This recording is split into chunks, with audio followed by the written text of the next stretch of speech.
We'll now call the May board meeting of the County Commissioners to order. And I'll ask if you have a cell phone, if you will, please put it on vibrate or cut it completely off, whichever you prefer. This time I ask that you stand. Commissioner Langley will lead in the invocation, and Commissioner Evans will lead in the Pledge of Allegiance. Let us pray. Eternal God, our Father, we are grateful that you have allowed us to come together one more time to do the business of your people. Touch our hearts and minds, God, that we may make wise and prudent decisions, that we will do what's best for your people. In Jesus' name we pray. Amen. Amen. I pledge allegiance to the flag of the United States of America and to the republic for which it stands, one nation, under God, indivisible, with liberty and justice for all.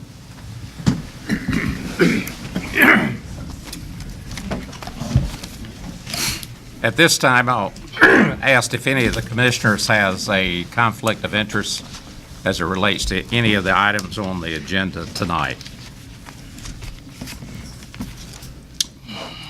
Hearing none, we'll move to do the approval of the agenda. So move. Got a motion to approve the agenda. Is there a second? Got a second? All those in favor, raise your right hand. I raise my hand. Okay. Unanimous. Do you mind if we move the Davenport up front? Yes.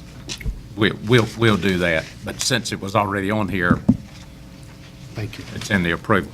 Brian had asked if we would move the refinancing of the school bonds to number one under items for decision so that our guests could head back to Virginia. Okay, we have no public comments tonight. We're down to items for consent. Motion to approve. Got a motion to approve. Is there a second? Second. Yes. Mr. Chairman, Yes, sir. I'd like to pull item number 12, the audit, for a question. Okay, we'll pull item number 12 to items for decision, and since that won't hold anybody back, we'll move that to item number 10. No, I'm sorry, item number 13. Okay. All those in favor of approving the consent with that one change, raise your right hand. All those opposed? 6-1. Okay, we're down to items for discussion. The first one is the efficient use of school buildings. Commissioner Richardson. Well, we've had this item in front of us before, and to give the public the background of what I'm referring to, we have some school buildings that are full. We have several school buildings that are as much as half full. Northside High School being one of these buildings.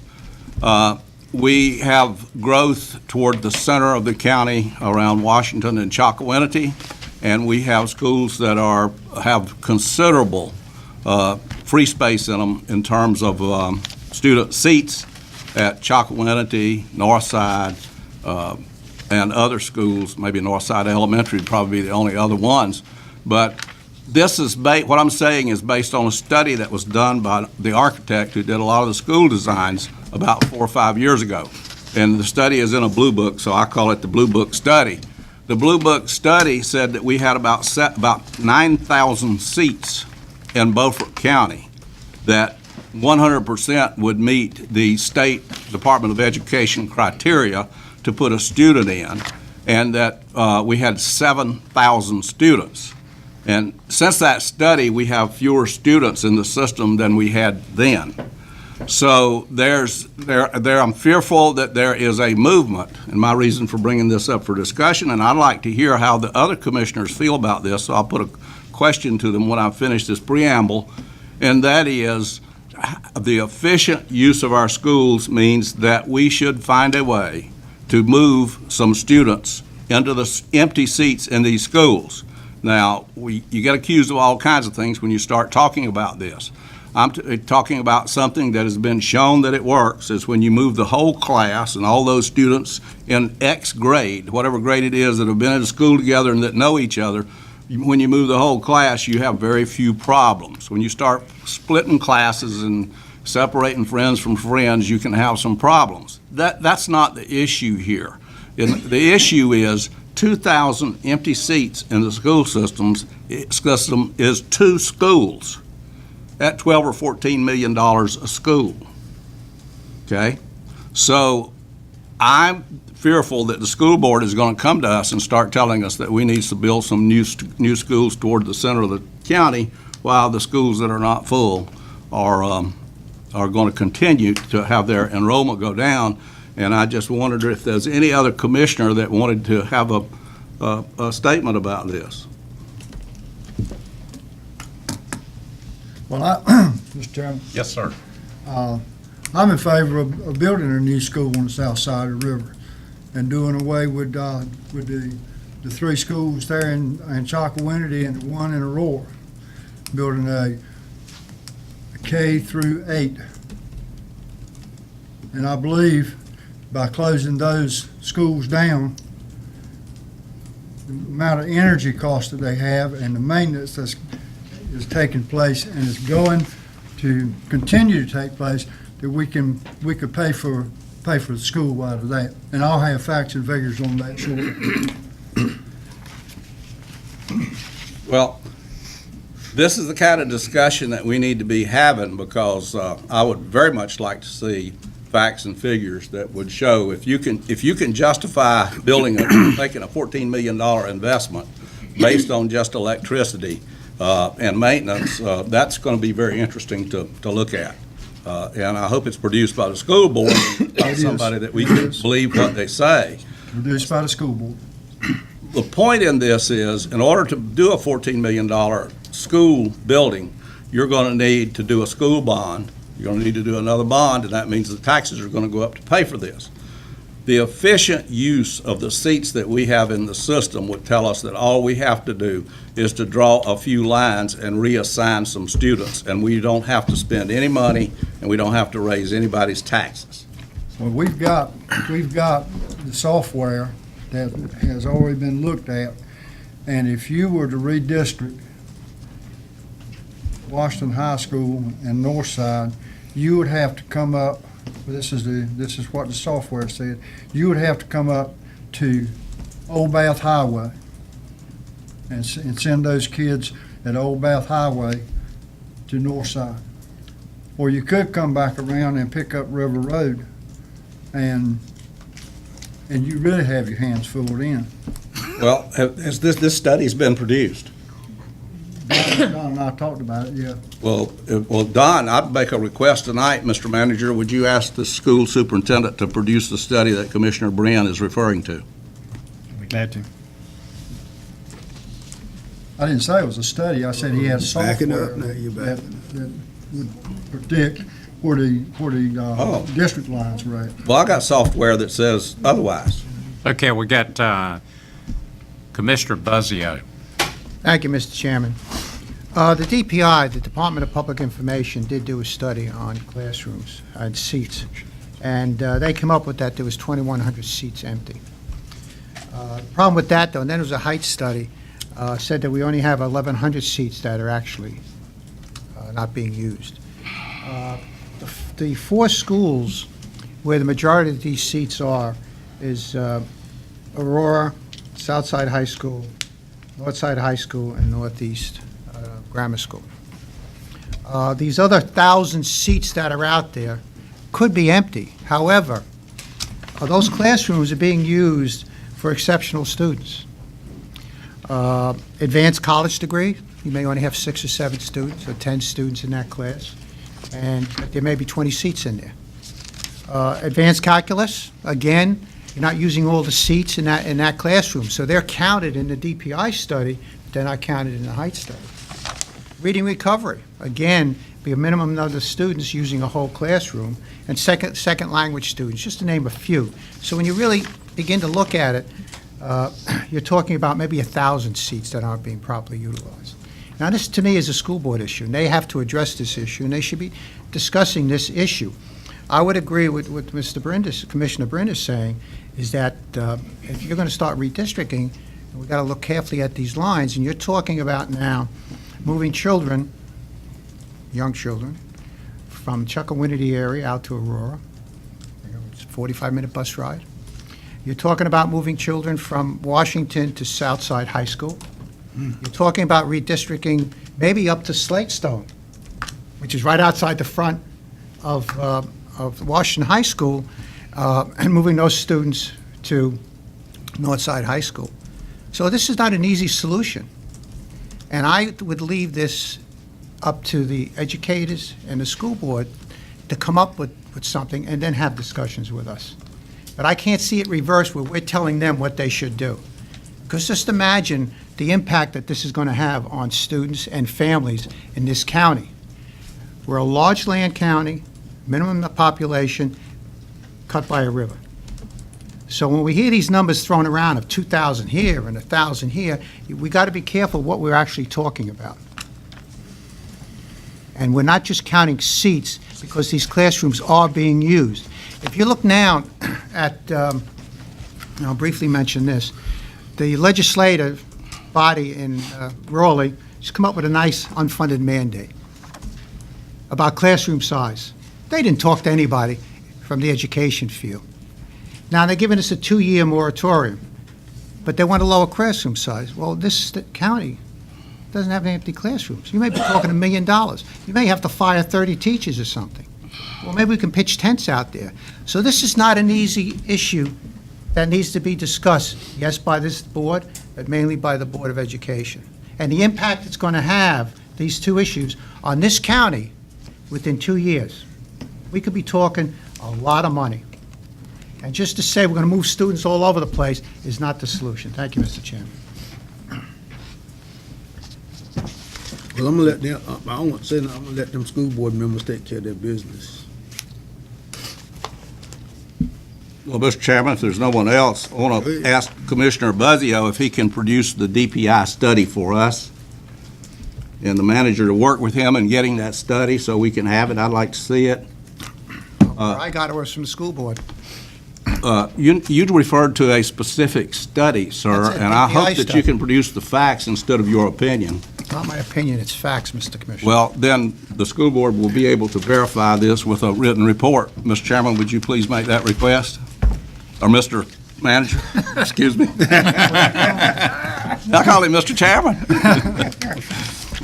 We need it. If you're going to refer to a study, the Blue Book study is out there, it's real, it's 2,000 seats, it's not 1,000 as referred to. But if there's a DPI study, we're going through the muddying of the waters that we went through the last time the county got into the school bond issue, which is how we got those new schools that are built in these places that we can't use them. Guess what? We left it up to the school board to decide. And the school board overran a $33 million bond issue by $8 million, and that's how we're where we are, and it wasn't that long ago. I'm trying to see that we have an efficient use of our buildings without burdening our taxpayers who are already burdened with taxes. So the study, I think we need the study. Mr. Chairman, I'm sorry. Go ahead. Mr. Mitchell, this blue book study that you're talking about, what year was it done? About 45 years ago. Does it include, when they done the blue book study, does it include that we had early college? Now we have charter school? Is all that? Well, what the study did was the study counted the certifiable seats within the system. There are really more seats than what the study named, and they came up with, in round numbers, real close to 9,000 seats. And then it's real easy. You just take the number of students that you have in the system, which is 7,000. Then we have less than 7,000 now. That's basically what the study did, but it showed the basis for how they decided what was a seat and where the seat was and how it met the state standards. So it was a scientific study that was done by an architect who designed school buildings. So we don't have to worry about having a phony report, and that report is still valid the reason it's still valid is, number one, we've got less than 7,000 students in the schools today, and number two, we haven't built onto any schools, so, you know, the floor plans haven't been changed. Thank you, Mr. Chair. That's it. For the benefit of the public, we're having a joint meeting on Wednesday with the school board to discuss the budget for 17 and 18.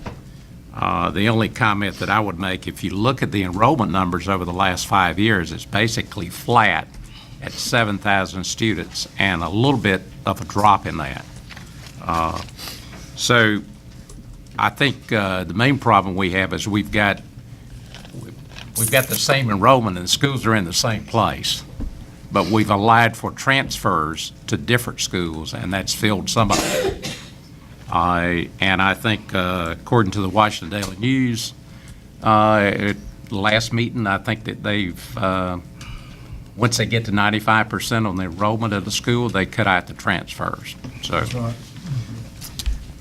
but no one, unless the school board has mentioned it to each one, you individually, nobody has asked the chairman for an additional school to be built anywhere yet.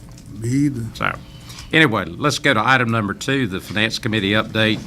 Anita? Thank you, Mr. Chairman. The Finance Committee did hold its first meeting on March 28th.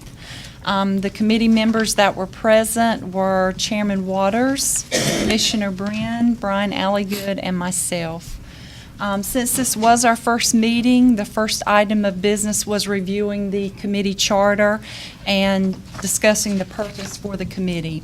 We also discussed the meeting agenda format for future meetings. After that, I did a 6-month review of the financials for informational purposes for the committee. We reviewed the proposed audit contract with Carr, Riggs, and Ingram for this year's audit services. The committee was comfortable in moving forward with that contract by bringing it to the Board of Commissioners for approval tonight. That was placed on the consent agenda, and that has been moved for discussion or decision later. And I'm happy to answer any questions you might have about that. I did inform the committee that I've been notified by the Department of Revenue that we have been chosen for a sales tax audit for fiscal years 2014, 2015, and 2016. We have sent them all the requested reports that they asked for. I'm waiting to hear back from them. I expect that they'll be on site to do that audit in the next probably 6 to 8 weeks.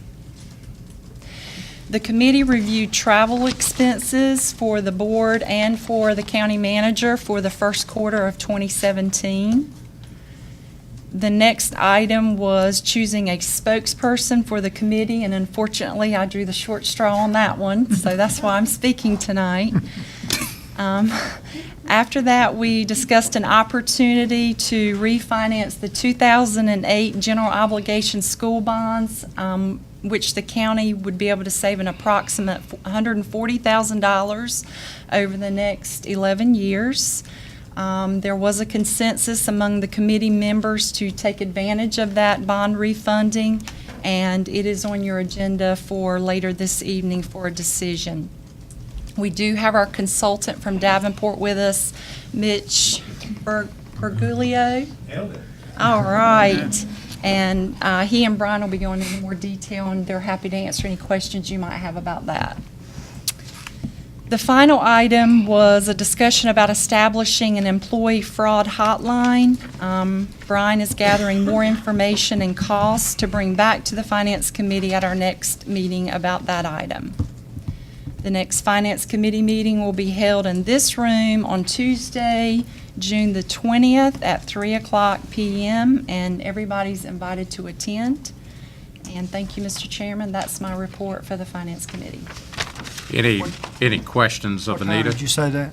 That date is June the 20th. It's a Tuesday at 3:00. Any questions, comments for Anita?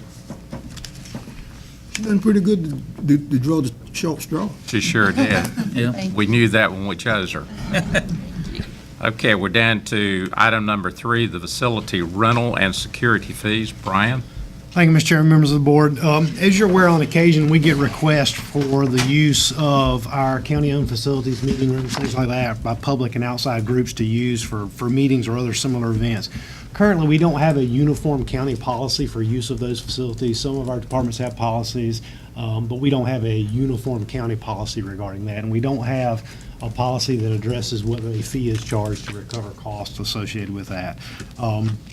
One of the items that we'd like to talk to you about is the courthouse facilities. As you're aware, when those are used after hours, the security presence is not there. We have an opportunity to use the sheriff's office. They have an existing program where their officers will work what they define as extra duty for events and things like that. It is at $25 an hour, and that is handled directly through the sheriff's office with the individual that's requesting that service. So part of that would be if we're going to hold events at the courthouse after hours where we don't have our contract security folks in place, it'd be our recommendation to you that we would require those folks using it after hours to contract with the sheriff's office to provide that security. It would be one deputy who would open the door, who would be available to make sure that folks aren't coming and going and that people are where they're supposed to be, and then close up and sweep do a security sweep of the area before they leave so that we don't have any issues. If we're going to have security at the courthouse, we need to maintain security at the courthouse. So we're available, if the board wants us to draft a policy to bring back to you regarding that, and whether you want to start charging a fee, if you want us to look around and see what fees are being charged for use of facilities, if you'd like for us to do that, or if you'd rather say, no, I don't want to charge for use of the facilities, but I do want you to put a uniform policy in place, we can do that as well. But also, we would appreciate your consideration of the courthouse piece. Now, I will tell you, somebody may mention it, but there's a statute, 16399, that requires that schools and public buildings be available at no cost besides custodial and utility fees, which a security fee I would consider to be a type of a custodial fee, especially for the courthouse.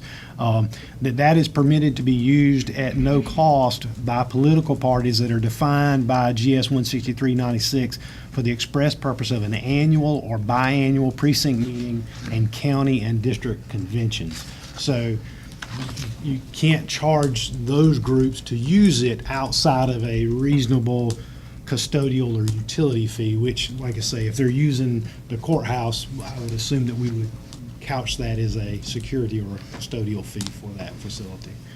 So I don't think you'd be in violation of that, but would appreciate your direction on how you want us to proceed on that. Comments? Question, I mean, when you start doing these things, are you going to require people to use it to furnish insurance? That would be up to the board. I mean, typically, I'm not sure that people do. If they were Some people, when you start doing that, they require you to have some kind of coverage. I mean, you could. if I go over there in the courthouse to a hallelujah meeting and fall down steps, somebody gonna take care of me. So, I mean, but I'm just asking, is that one of those things that you're gonna put in place? We certainly could. I mean, some folks do that, and I think one of the policies we looked at said that you had to have you had to name the county as an additional insured on your policy. Mr. Chairman. Yes. I'd like to make a motion that Brian and staff go ahead and do a feasibility study on it, find out whether how much it should be if we do charge, and I would like to see it no charge at all, just my own personal opinion, but I'd like for that, put that in the form of motion. How about if we just do it by consent, because it's under items for discussion? I mean, is anybody opposed to? I'm opposed to doing it under consent. I'm not going to agree to do it.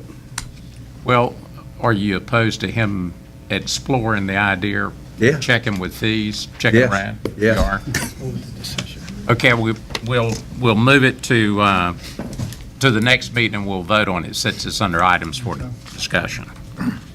We're down to the budget calendar reminder. Brian? Thank you, Mr. Chairman. You have a list of the budget the budget dates. Just a reminder of those coming up for you. There's a special called meeting on May the 15th in which we will present the budget. And then you start on the 22nd and 23rd, 25th, and the 30th on your budget workshops. And then we're anticipating that you would finalize the budget on June the 1st. I did have one item for you. There was a question regarding videotaping the budget meetings. We did that last year. It was a little over $800 to do that. And just wanted the board's direction on whether you wanted that taped this year or not, or those meetings taped this year or not. I think the public should have the right to refer to that. The meetings this year, this is the first year I've been on this board that we have doing a jam up like we're doing, because normally the budget process starts about 2 months before we're starting it this year, and it's spread out over a longer period of time, so the filming of the meetings, the public gets to see what's going on. This year, within about a 2-week period, we're having like 5 meetings. You can't possibly get them up for the public to see what's going on. But the public does need to have that reference if they want to have it, as to who said what in the budget meetings. Just a quick response to that. This is the same budget schedule typically that we followed last year as well. So. Well, last year's budget schedule wasn't a good budget schedule either. If you recall, I did not participate in the budget last year. The board relieved me simply because of the way the budget schedule was done, and the board was not willing to make a commitment to reduce taxes on anything. So, you know, they're not going to release me this year, and I understand that. So I'm going to be in there swinging. But the public needs to see what their commissioners are doing and who is raising their taxes. Well, Mr. Richards, if you ask to be excused, I'm going to suck at the motion to excuse you. I guarantee you that. I don't want to be excused this year. He's got to make sure he stays awake. Is there anybody opposed to doing the video? Okay, Fine with me. Fine with me. pursue that, Katie. Thank you, Mr. Chairman. And just one additional item, if you wouldn't mind. There are a couple things that I'd like to present to you, or at least talk to you about. You know, we have an opportunity every once in a while to celebrate some really good things in this county. And we obviously, unfortunately, we don't take that opportunity, and we need to do that. One of the things that occurred last week, and you read about it in the paper, and we appreciate the Washington Daily News covering that, was the certification of Beaufort County as a certified work-ready community. 2 of our commissioners were there to accept that award. This is really a big deal for Beaufort County. There are a lot of folks that worked really, really hard on putting that program together. Just a couple pieces of that. It provides a community-based framework that links workforce development to education. It aligns with the economic development needs of the communities, the regions, and the states, and it matches individuals to jobs based on their skill levels. This was a program, it took 2 years to put in place. There was a committee that was made up of representatives from the Chamber of Commerce, from Economic Development, an elected county official, an education representative from the school system, a community college representative, and a workforce development representative. Lou Stout from the community college essentially headed that committee up. And again, it took them about 2 years' worth of work to do that. But what this does is this signifies that the county and its partners are working hard to make sure that we have a workforce that is ready to go to work. The partners involved in this, Beaufort County Schools, Washington Beaufort County Chamber of Commerce, the Committee of 100, Region Q Workforce Development Board, the NC Works Career Center, Economic Development, the community college, and over 62 local businesses and industries that signed on as part of this, because that was part of the process in which they had to go through. They had to get local businesses and industries to sign on, and they had over 62 of those. And then over 1,800 individuals have already received their career readiness certificate. So this is really a big, big deal for Beaufort County, and something that really needs to be celebrated. So I wanted to bring that in front of you just and say that, because there are a lot of folks who worked really, really hard to do that. The second item I'd like to bring to you is something regarding safety awards. As you recall, this board authorized us last year to hire a risk manager, and we introduced her to y'all, and Miss Jennifer Banks, and she's in the back, and asked Jennifer if she'd be here tonight because I want to publicly recognize her and our departments for the very hard work that they've done over this last year.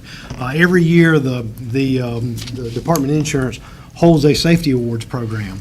And it's a safety awards banquet. And this year, there were several of our departments that received the first year gold award for safety. And that criteria is that the rate of days away from work or job transfer or restrictions that are placed on employees must be a minimum of 50% below industry average. So they look at what the industry average is for us, and you got to be 50% below that. So we were presented certificates. Jennifer went and represented the county at that banquet. So just to let you know, again, this is one of those things that we need to celebrate because safety is a big, big deal for us. It's a big deal for all of our businesses, and creating that culture where you take the time and you do things safely. So the first year gold awards were to the Animal Control Department, the Department of Social Services, the Health Department, EMS and Emergency Management, Public Works, and the administrative offices for Beaufort County. So that is a really good thing, and I want to commend Jennifer and all her hard work, and our departments have worked really, really hard to put programs in place and make sure that our folks are safe, because our desire is that when you come to work for the county, you go home that afternoon the same way you came to work, and everybody goes home with all the same fingers and toes, and nobody has any safety issues. So we appreciate all their hard work and just want to say thank you for that dedication. Thank you, Mr. Chairman. Thank you very much, and I think we have most of the department heads here. I'm going to ask you to stand, and would just recognize you if you a department head, and if you will stand up. And Jennifer, you stand up too.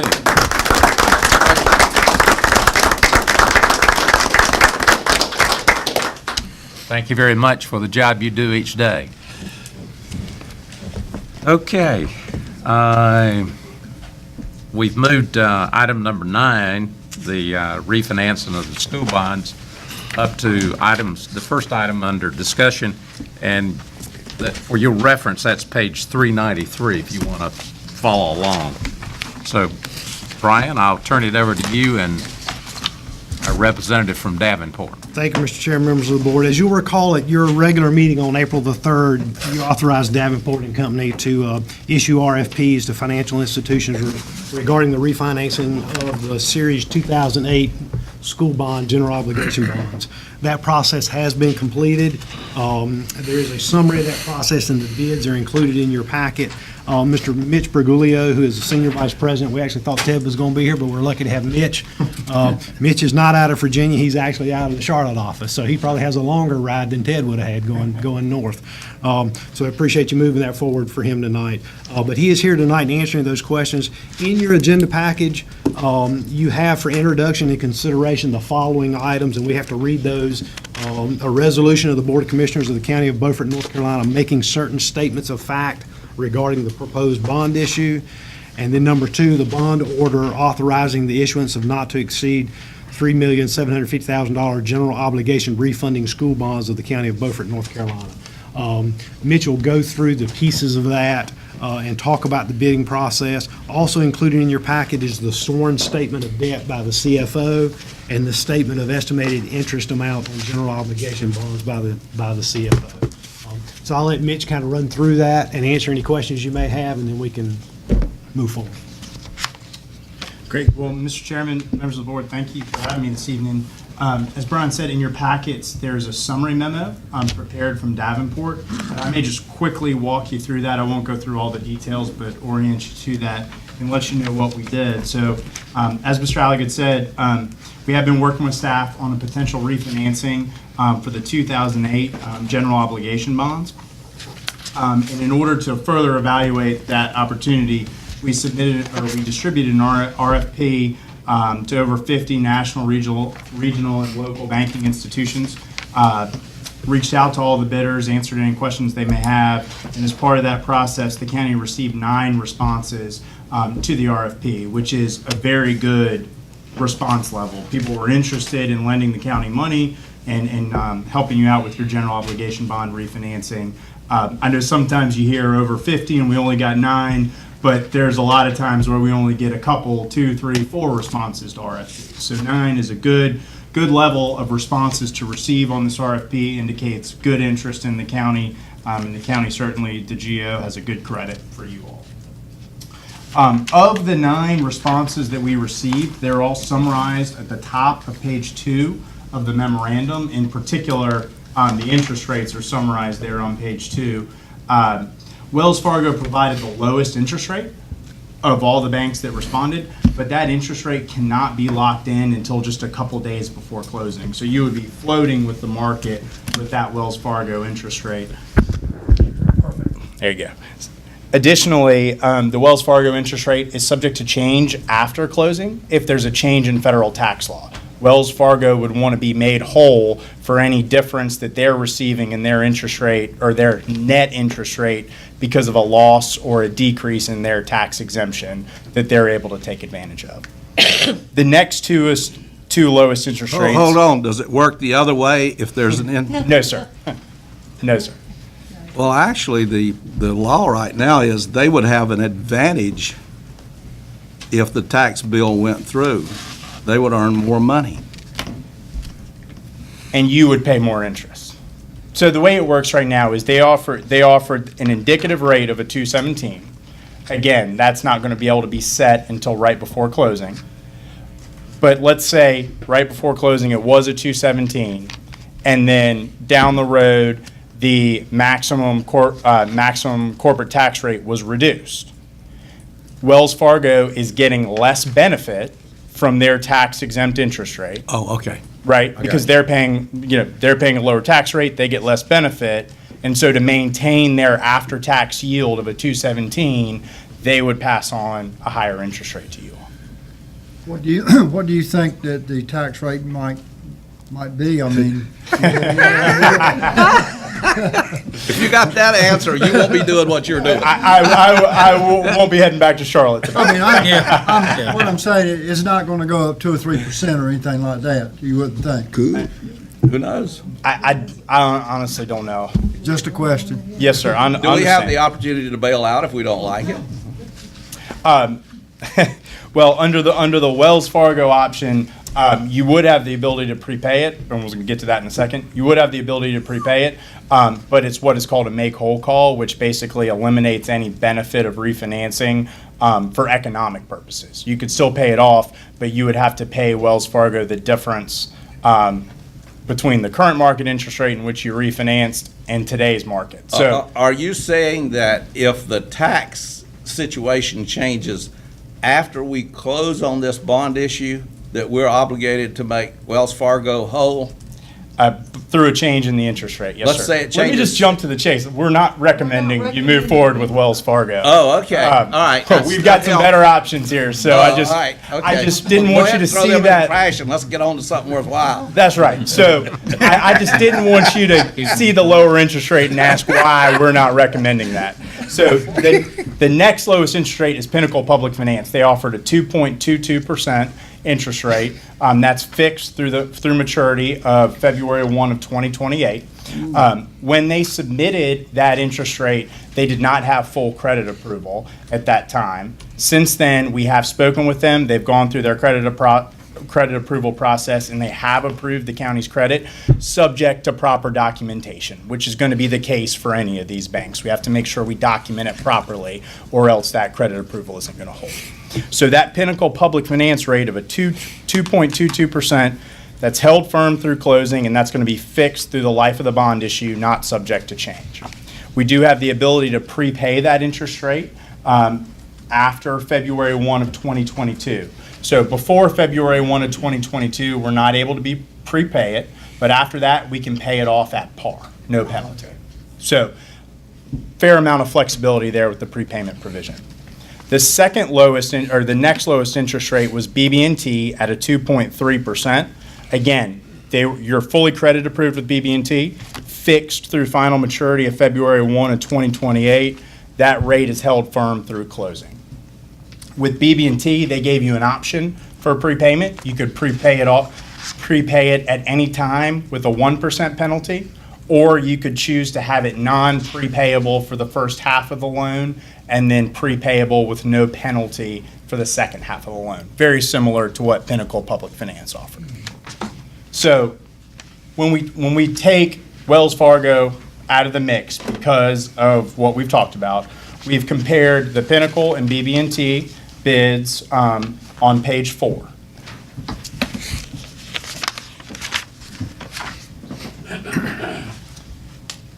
And just cut to the chase, line 28 of this chart, In the current market, we're estimating that Pinnacle Public Finance would produce about $147,000 of savings, which is about $13,000 per year. BB&T, with that slightly higher interest rate, is about $129,000, or about $11,000 to $12,000 per year. Both of these options are above 3% net present value savings. And what I mean by that is that's GFOA has come out and they have a best practice that a reasonable target to consider for refinancing is 3% net present value savings or higher.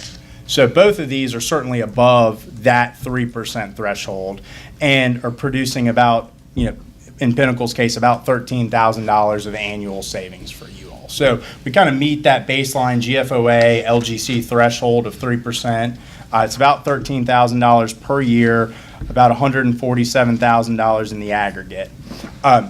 We will not be able to lock in these savings completely until after we subscribe for our escrow securities. And so let me just take a second. I'm just going to get a little more detail than we talked about, but I do think it's important. The 2008 bonds that we're refinancing, we sold those in the public markets to bondholders. When we sold those bonds to bondholders, much like we would tell Pinnacle or BB&T, we said we will agree to a non-prepayment period for 10 years. So we can't take that bond away from them until the call date or the prepayment date of February 1 of 2018. We're obviously not there yet. We're in April or May now of 2017. But that doesn't mean we can't accomplish the refinancing. It just means that we have to do what we call an advance refunding, which you're allowed to do one time for every tax-exempt bond issue. And so what we'll do is we'll issue these bonds if you choose to move forward with either Pinnacle or BB&T, and we will take that money at closing and we will invest it, or we will put it into an escrow account where an escrow agent, in this case U.S. Bank, will hold those funds. They will invest them on the county's behalf, and we are restricted to investing in Treasury securities, so U.S. Treasuries. You're gonna get them zipped. Yeah, you're not making a lot there. You're not making money. But U.S. Bank will hold those Treasury securities on behalf of the town and make the payments to bondholders through February 1 of 20, through the county, for the county through February 1 of 2018. On February 1 of 2018, they will pay off the bonds. They will redeem the bonds, and those bonds will be out of the market. From the county's perspective, when you close this bond issue and you deposit those Treasury securities with the escrow agent, your obligation is complete. You no longer have an obligation to those 2008 bondholders. It's just technically we can't take them away until February 1 of 2018. So the one thing left that could change these savings numbers is we cannot purchase those Treasury securities or put in an offer to purchase those Treasury securities until after we get local government commission approval in June. We don't want to agree to purchase those Treasury securities and something happen through one of the subsequent approvals and we're not able to purchase them, then we're in a bind. So the interest rate on the bonds is locked in. That's the biggest portion of the savings. That's the biggest driver of the savings. But we would wait until after local government commission approval to go out and purchase those U.S. Treasury bonds for the escrow account. This is similar to the way you refunded the school bond previously. We did a couple years ago, same way. It's the exact same. There was an escrow that did that. But I did just want to clarify that I didn't want you to see the $147,000, and if that changes a little bit between now and closing, I didn't want that to catch you off guard. So that's the one piece that's not going to be locked in. But in talking with county staff and bond counsel, based upon these proposals, we would recommend moving forward with Pinnacle Public Finance at this point in time. They're the lowest interest rate. You do have prepayment flexibility, and they've locked it. You're fully credit approved at this point, and you're able to lock in that interest rate through closing, and it's not subject to change after. And all costs associated with this refinancing are included in this, so it's net, the savings are net of all of that. Yeah, the 147,000 factors in the cost of putting the transaction into place. On Pinnacle, you said we could prepay with no penalty? After February 1 of '22, yes, sir, that's right. Okay, I You got can you. pay it off, you can pay it off in whole, on any date. Yeah, in whole, at any time or on any date, with no penalty after February 1 of 2022. The one note I would make about that is if you partially prepay, if you don't pay it off in full, there would be, you can do that one time per year on a payment date, and there's a minimum prepayment of $250,000, and there would be a small $500 reamortization fee. That's the only exception there. Thank you. Yes, sir. Any other questions? Comments? Basically, you're looking at the 5-year period on the prepayment. For non-callable, yes, sir. Okay, you've heard the comments by Davenport and our county staff. There's no other questions. I'll entertain a motion. Motion to approve. Motion to approve. Second. That being Pinnacle. Yes. Okay. So we've got a motion by Commissioner Langley and a second by Commissioner Buzzio. All those in favor of the motion, raise your right hand. Unanimous. Now, tell me, do we need additional motions or resolutions? You've got a motion to approve the two resolutions. You have the resolution of the Board of Commissioners of the County of Beaufort, North Carolina, making certain findings of fact regarding the proposed bond issue, and then the bond order authorizing the issuance of not to exceed $3,750,000 general obligation refunding school bonds of the County of Beaufort, North Carolina. Are you want to do those recommending? You want them separately? I think it might be safer to do them Okay. separately. Certainly do. All right, we entertain a motion to do the first one, which is the resolution making statements of fact concerning the proposed bond issue. So moved. Got a motion by Commissioner Brin and a second by Langley. Commissioner Langley. All those in favor of the motion, raise your right hand. Unanimous. Okay.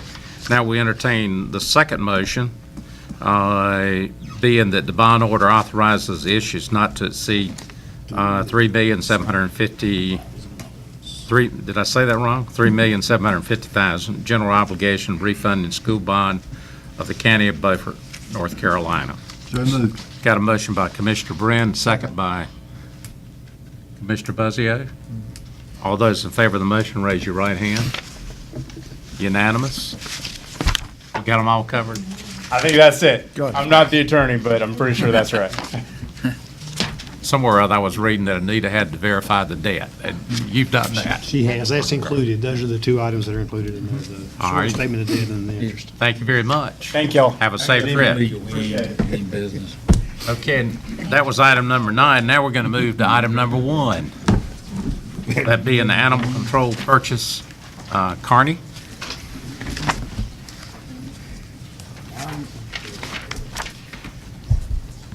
Thank you, Chairman and Board, Mr. Manager, for allowing me to present in front of you. I'm requesting on behalf of our Animal Control Division's replacement of one of the vehicles. The vehicle in question is a 2004 Chevrolet.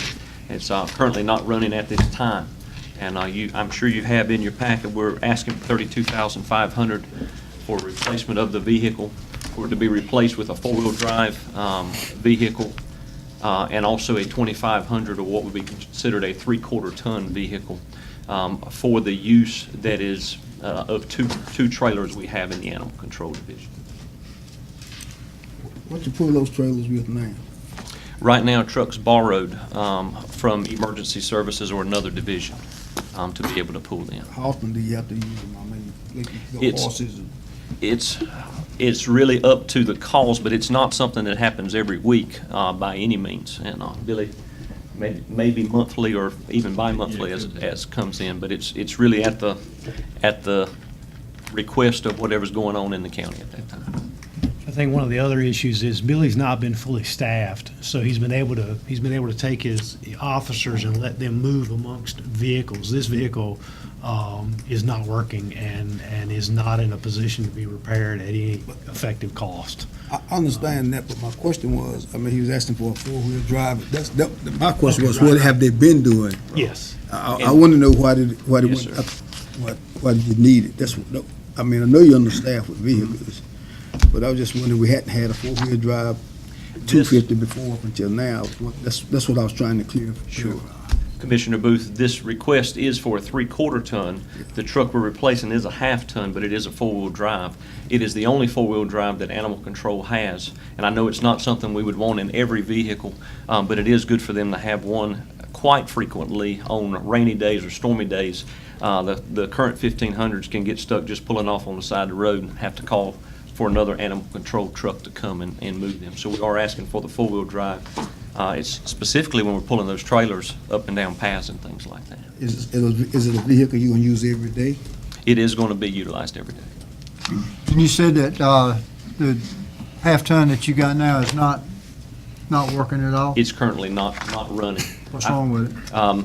We really don't know right now. Every time, as Manager Alligood said, he's not been fully staffed, and so they've been trading trucks around. When they've had to use it, about every other time, every 3 times, they've had to put it in the shop, and it's $300 here, $300 there. And so just to move it, I asked him to move it from the front of the building to the back of the building. Just moving it around, I think it cut off on him 4 or 5 times, just trying to get it moved around. Okay, thank you. Any other comments? I have a couple of questions. When was the last time y'all picked up horses? I would be last year. Oh. We're actually looking at some now. Don't make a habit out of it, but it could, the situation comes up there, you could go to a property at 17 or, more. If you're having to pick up horses, why aren't you charging the owner of the horses? A lot of times they're just surrendering the horses they can't take care of, and they become aware of it. So they're asking basically for help, and that's what we do. Why can't we have somebody else that we're giving the horse to come and pick it up? We don't advertise like that. I see what you're saying. You can leave them on the property, but usually when we're getting them off the property, there's a situation there where they need to be removed. Where do we take them when we get them off the property? John Pax let us use his property several times. Dr. Mighty Papa Burgers let us use her property. I have to call around and see, kind of schedule and see who can let us use their property. Considered foster areas where those are moved to, who's got available space. for They temporary had charged us in the past. Well, I have a problem with us having to pick up horses.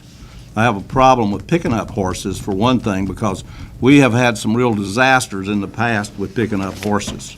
Some really bad things have happened. So I'm watching the picking up the horse thing. Okay, that's all I have. So moved. Got a motion by Commissioner Booth. Is there a second by Commissioner Buzzio? Any other questions or comments? All those in favor, raise your right hand. All those opposed? The vote was unanimous. Thank you very much. Okay, the next item is the Health Department vehicle purchase. James? Mr. Chairman, members of the board, hope y'all are doing well. I'm gonna talk about this car that I need. What's that? Okay. I never planned on asking y'all for a car this year, so it's not in the budget for that reason. However, about a month and a half ago, I got a vehicle that needed to be repaired, and when I sent it in to see how much it would cost, it was almost $9,000. So I asked environmental health folks to look for other options, and they went to the sheriff's department and tried to find a car there, but the cars there would cost almost as much. I didn't send them in for repair estimates, but it would cost as much to get those fixed and for me to use. So I thought, well, instead of $9,000 for a vehicle that has over 177,000 miles on it already, 2008 Charger, that I looked in my budget and see if I could find money to put towards that. So what I did was I found some money that I can move around as a budget reallocation request to pay for the vehicle. It's a four-door sedan for $19,933 is the price of the vehicle. And then with taxes, it comes up to $20,537. So I'm here to ask if I can reallocate those funds in order to go ahead and get the vehicle. So moved. Got a motion by Commissioner Booth. Is there a second? Second. Second by Commissioner Langley. Any discussion? I got a couple of questions. Do you use assignments on vehicles to know who's driving the vehicle? Each person has their vehicle pretty much assigned to them. They usually drive the same vehicle. This was an assigned vehicle, right? Yeah, this is. Okay. I'm just curious as to how anyone can drive a vehicle to get it into shape that it takes $8,000 to fix it and not have known that something was going downhill. Yeah, well, it's one of these new engines with some kind of a Eco-Flex type. So the engine blew. Well, it's not engine blown. It's let me see what the word is called here. Electronic shift module with something connector. Why aren't we buying plain basic vehicles? Plain Janes? I'm sure. You know, I see a lot of county vehicles now that are pretty fancy. I see a lot of city vehicles that are pretty fancy. We need just plain Janes. James, is this the transmission or the motor? I think it's part of the motor that converts how many cylinders are firing it. So it's the one that shifts from 4 to 6 to 8 Yeah, and something back? like that, yeah. Why we buy something like that? We don't even have an interstate to run it on. So you save gas money. No, that doesn't make sense. You're not making sense. I don't even know if they Doesn't make say- cars without that anymore. It doesn't make sense. For that kind of a vehicle, you need to be able to drive it at high speeds, and it needs to, the transmission needs to do certain things. And here we are on farm-to-market roads buying a vehicle for interstate traffic. I've got a concern about vehicle purchases from this standpoint, but also I think you need to have a conversation with your employee that this vehicle was assigned to, because they don't know anything about vehicles. This was a surplus vehicle in the first place. That's why it's got over 170,000. But I thought you had it assigned to somebody. Well, look what time for it to wear We out. got it originally from a surplus vehicle. 75. You got it from the Sheriff's Department, didn't you? Yes, sir. It will wear out when you So got that it. means it had a lot of mileage on it when you got it. Yes, sir. Gentlemen, we have a motion on the floor. Any other comment? If not, we'll take a vote. All those in favor of the purchase, raise your right hand. All those opposed? Vote 6-1. Thank you. Okay, we're down to the emergency fire dispatch protocol. Vic? Thank you, Chairman, members of the board. Come for you tonight, we're ready to implement the emergency fire dispatch part of the priority dispatch system. As most of you know, have come over and seen how the emergency medical dispatch portion works. That protocol is well paid for itself by increasing the percentage of life saves in this county by, I heard the other night, 30-some%. So, I mean, that along with paramedics and stuff has really made a big difference. The fire piece allows us to have a protocol they go by every time they get that particular type of fire protocol. It brings up they'll pull up the type of incident it is, whether it's a structure fire, industrial plant fire, hazardous material spill or leak, and gives them the same protocol to go by every time so that they don't miss anything. In the 911 world, we're fortunate every now and then to be able to hire someone that can have a little experience and background in the fire service, but not very often. Every now and then you'll find somebody that has a little experience and a little knowledge. So when these people are taking these 911 calls, they've got to have some knowledge or either a protocol that gets them in the right direction so they're getting the right resources every time in a timely manner to ensure the emergency is taken care of. This is a 911 fundable item. 911 fund allows for certain items to be funded. This is one, and the amount of the software, the training, and all the tools that goes with it is $74,151.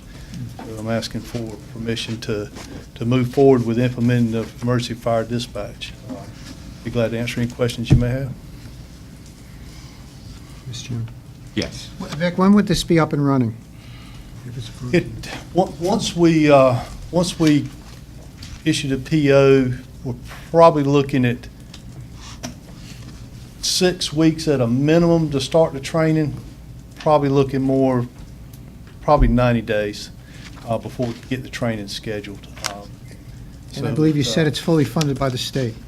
Get through the 911. No, it's not by the state. It's by us, the taxpayers, who pay a surcharge every month in our phone bill. On our phone bill. Yeah, that's right. But it goes to the 911 board, which issues the money back to the counties for the different things that are fundable.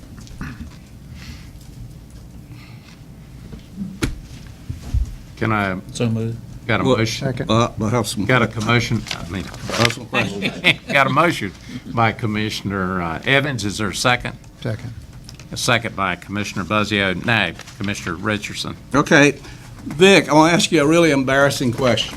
When the $1.8 million was approved for the system, for the transmission system, communication system for the county, I asked the question, are you going to be back for more money? Or does this do everything that you need to do to satisfy the fire EMS communications part of this? And your answer was yes. So my question is, why are you back? Commissioner Richardson, I believe you're speaking about the fire radio system contract. Yeah.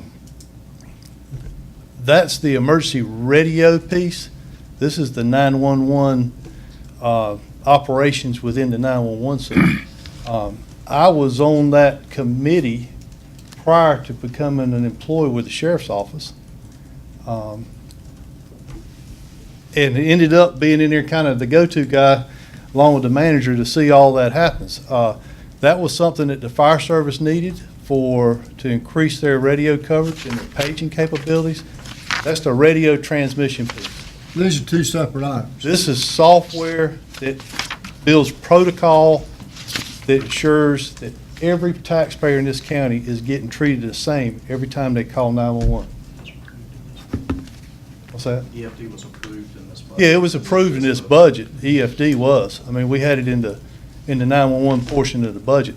I haven't brought it to you till now because I've been trying to get most of my people hired so that we didn't have to pay additional money to train a lot of extra people. Because once you go through the initial training, then you have to start paying to train new people. And I want to try to get as many as I could in the first round. Explain, you say so everybody in this county, Mr. Chairman. Yes, yeah. So everybody in this county is treated the same. Well, Explain that to me. Well, if you think about it, if you got 16 different 911 operators, okay, say you've got 2 that have some fire background. They've been trained in different types of fire incidences. When they take that call, they see it differently than a young lady that's come to work for us that has no background or fire training. So that person with training is going to ask some more pertinent questions that's going to get them to where they need to be to get the right resources, where that person that has very little fire training or none may never think to ask that question. So this is just a template, lab. What's that? What you're asking for is something, just a template. Yeah, this is, a template's a good way to put it, but it's a protocol. So if you pick structure fire, it's going to go right through the same questions every time. Okay. And you have to have this.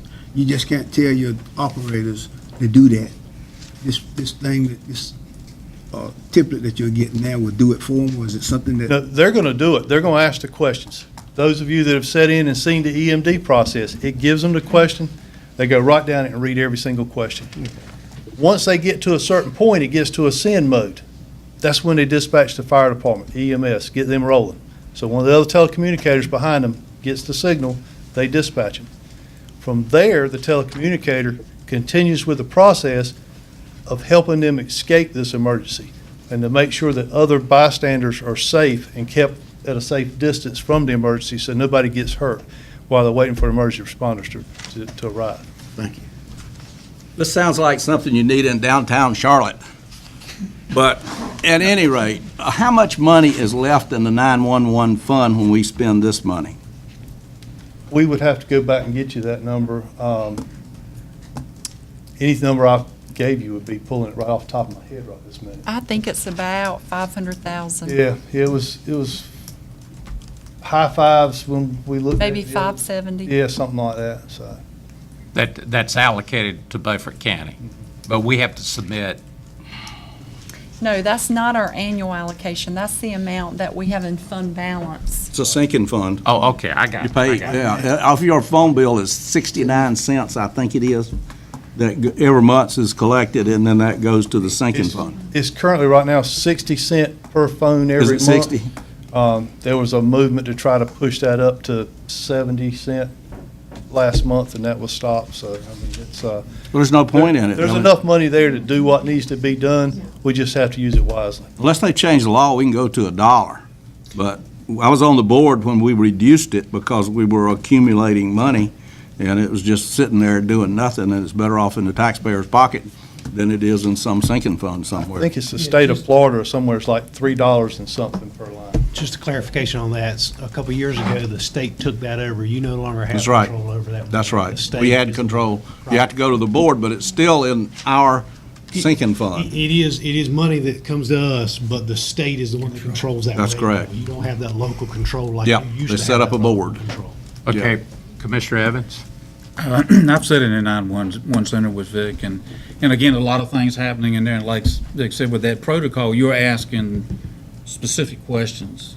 And on the other end of that, is it's kicking out on that app on your phone, they can say, male, such and such an age, or the breathing conditions, so nothing gets, I mean, it's in there, and you got a lot of things going on, and this protocol doesn't allow them to miss anything, they just keep clicking away no matter what's happening on, because you're running, what, 4 terminals now? Yes, sir. And you're taking care of Bellhaven? Yes, sir, Okay. we are. And Commissioner Evans is exactly right. It gives you the same questions every time. The fire departments spend the money out of their budget to buy that app that's called Active 911. So when this stuff dumps to that, every question we ask shows up on their smartphone.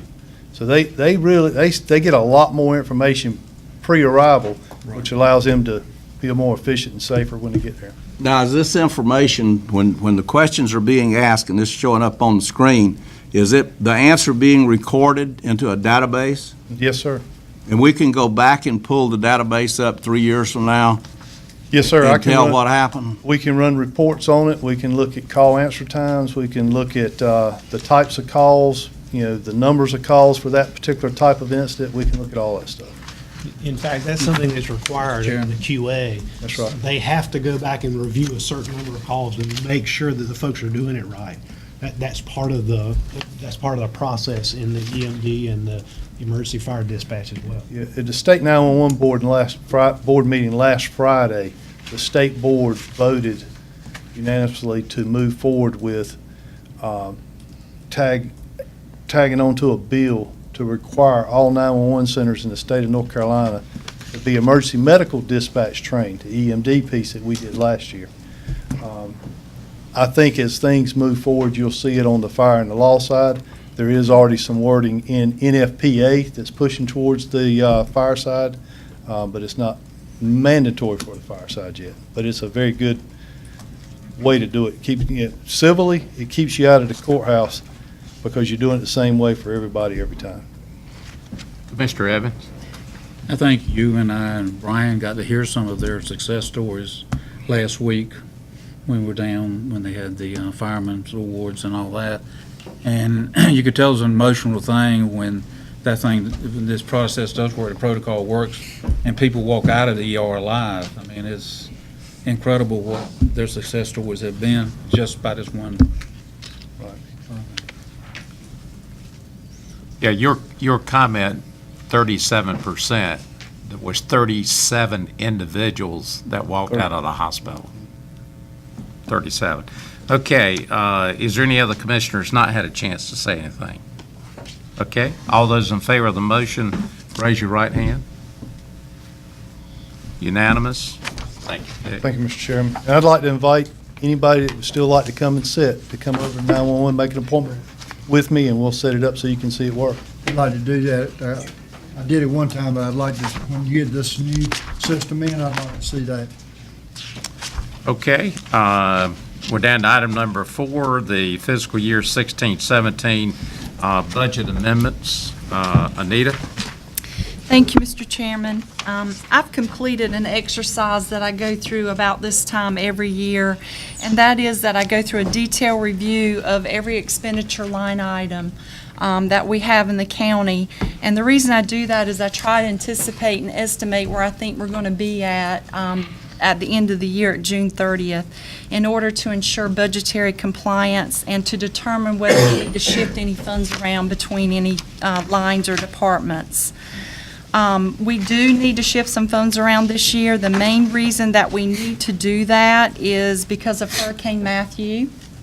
We have approximately $150,000 worth of expenses in the general fund related to Hurricane Matthew that we will not receive the reimbursement from FEMA for approximately 12 to 18 months. The good news is that we're able to cover all these costs with existing appropriations, and there is no need for any additional fund balance appropriation. So I am on page 283 of your agenda book, and you can see I've got listed here all the departments within the county by functional area. And if you see a positive number beside a department, that means that additional funds were needed in that department. And a negative number beside a department means that there was a surplus of funds where I could take money away from that department and give it to the department that was going to have a shortfall. So I'm happy to walk through each of these if you feel that's necessary to kind of let you know the reason. But the main reason, again, that we need funds in certain areas is because of the Hurricane Matthew expenses. So when do you think we'll get refunded by FEMA? Have you talked with them at all? I have talked with them a lot, and I hope to get the reimbursement request in the next 2 or 3 weeks. I've met with Lisa Williams. She's wrapping up the reimbursement piece for the debris removal, and we've got all the forced labor accounted for. We are working on capturing some equipment costs that they will allow us to be reimbursed for. But after we get all that done, I hope to have it submitted within the next 2 or 3 weeks. Now, after that, it's typically 12 to 18 months before we'll actually see a check back in our hands for that. Okay. Can we handle it by us just asking questions of a particular item? Sure. I have the detail here. If you got a question, we can go back to Okay, the detail. since I'm the chairman, I'll start with the first one. Yeah, so governing board, that was kind of a No. miss. I'm just picking out one number on here. Okay. Some of them I don't have any problems with. Some of them are good. Under public safety, under Yes. jail, Yes. that $184,000, I believe that's safekeeping primarily. That is all safekeeping. In fact, we budgeted $135,000, and the way Brian and I built the budget this year is we looked at the historical trends on what we had spent, and that number was $135,000. Now, of course, we didn't anticipate having a hurricane and having an additional $40,000 to $50,000 in inmate safekeeping to cover that time period that we had to evacuate the jail. And then in addition to that, and Charlie can speak to this, I'm sure, better than I can, my understanding is that when the jail gets to a certain level, a certain number of inmates, that anything above that, they then transport the inmates to detention centers around the state. And so, this year it looks like we're trending to spend about $350,000 in inmate safekeeping by the end of the year. Yep. Again, a approximately 50,000 of that is strictly related to Hurricane Matthew that we'll get reimbursed for.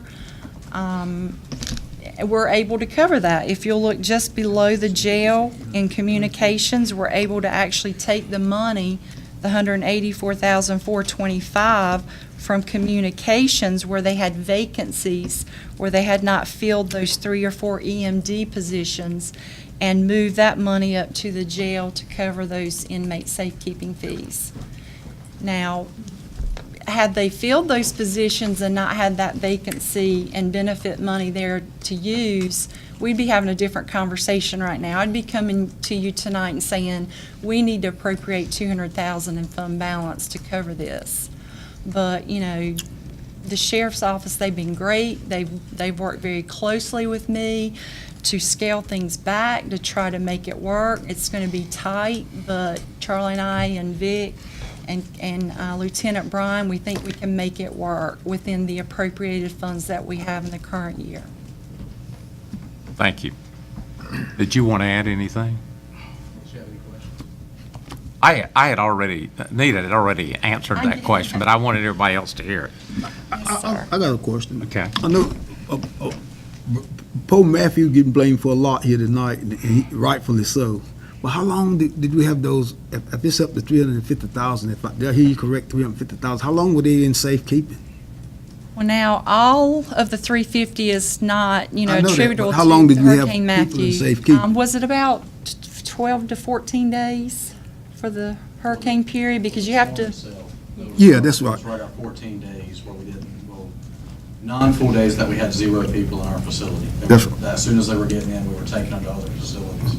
And then there was about 14 days prior, a week prior to the storm, and then a week after the storm, where it took to get everybody back to where they were originally. Okay. We had some people in Foothills, we had some people in Morganton, that they were nice enough to keep our guys a little bit longer, so, because at that point, we had in between 20 and 24 people in Manio. Well, Manio shut down, Dare County Jail shut down. So we had to wait for them to open back up before we shifted the 15 or 20 people back to Dare County that they were before. So it was 14 days. 14 days storm related. Okay. But we've had an average, and I'd say average because some days are higher, some days are lower, but we've had an average of about 20 people in a sister jail, not in prison, not in our facility, but in a sister facility, whether it's Pitt County, Pamlico County, Lenore County, Dare County, every day over the course of this year to keep our numbers to the point where we're playing the shell game of what courts we have in and keeping the numbers right in our jail. Okay, That answers my question. I have some questions. all right. Commissioner, Let's talk about definition for a minute. Everybody that's in jail is in safekeeping, okay? Safekeeping, as it's commonly used, is when Gary and I both get arrested, and he's going to turn state's evidence on me. That's not much point in putting both of us in a cell together, okay? Because one of us is not coming out, okay? That's safekeeping when we I know transfer. which one that'd be. That's safekeeping when we transfer a prisoner because he can't be in the jail because he's at high risk if he's in our jail. There's a lot of other crimes and things that come into play that's called safekeeping. There's another situation where we transfer prisoners because the jail has reached its capacity and we need to transfer prisoners somewhere else. $50,000 can be accounted for from Hurricane Matthew, and one of the reasons Hurricane Matthew went on so long was we brought the jail up to standard. We did some repairs to the jail, so we kept prisoners out of the jail longer than we needed to, so that the repairs could be made in the jail so that we could stop people from complaining about what was going on in the jail. So that's one of the reasons those were so high. I get the jail report every commissioners meeting, and I got the jail report for the last commissioners meeting. Let me give you an example of what's going on, and I think the jail and the sheriff need to tighten up because we're permitted for what, 83 or 85 people in the jail. We had 77 people incarcerated according to this report. There was 18 of those people were out of the county. There was only about 3 or 4 people that were in safekeeping for their own personal safety. They had to be moved somewhere other than the Beaufort County Jail. So we had less prisoners than we're permitted for, but we sent 18 prisoners to another jail. Okay, and then, as the chief deputy just alluded to, you're scrambling, hauling people back and forth so they can be here for a court date or something. All this stuff gets to be expensive. I don't see why 18 people had to be out of the county at $46 a day. You know, that's about $1,000 a day that we're paying to keep people out of the county. If half of those people were out of the county, we would only be paying $500. So I think the sheriff can lower this number by better jail management. You want to comment, Sure. Chief? So you're correct. Safekeeping is a sort of a catch-all number, but that is because that is how we pay for all of those movements. So we say safekeeping to make it more simple for the board to understand where that money is coming from. Don't make it simple for me to understand, because I understand these things. The rest of the board may not understand this. You need to break your numbers down into truthful numbers instead of using safekeeping as a cover for what you're doing. If you would Just, excuse me, just to remind the board, we're talking about the budget, and this is a line item, and this is the only, everything goes in that one. That's as it correct. relates to safekeeping. That's correct. Well, we need to change that because we're not getting accurate numbers when we do it this way. We don't need to be doing this anymore. Mr. Chairman, can I answer to the running of the jail and the Yes. day-to-day Yes. numbers, since I was sort of called out on? Our capacity in our jail is 85. That is 85 if the number is absolute perfect. So if you will allow me to simplify that, not just for you, but for the public as well, if we had 85 adult males, that would be our number that we would have for our jail. If there is anything that deviates from that, if we have a 16 or 17-year-old, then that is somebody that we've got to segregate differently and classify differently. If we have one female, then that means that we've got a block that would hold 12 people, that if we have one in there, then that one person is holding 12 spots. Okay? So 85 if things are perfect. Well, we do not live in a perfect world. Okay? So we do the best we can at any given day to try to keep the numbers low to our, what we consider, between Lieutenant Bryan and I, our functional capacity, which is more of 70, 72, 73. That gives us the ability to have what you would refer to as safekeepers, I would refer to as keepaways, which we have plenty of them. If we have 4 or 5 people that are arrested for the same crime, we try to keep those 4 or 5 people away from each other until the district attorney's office and the defense counsels and all of those people can get together and talk, so we don't have the same defendants speaking to each other, even though in our facility it's difficult to control that, because all you have to do is yell loudly from one block to another and you can have a conversation.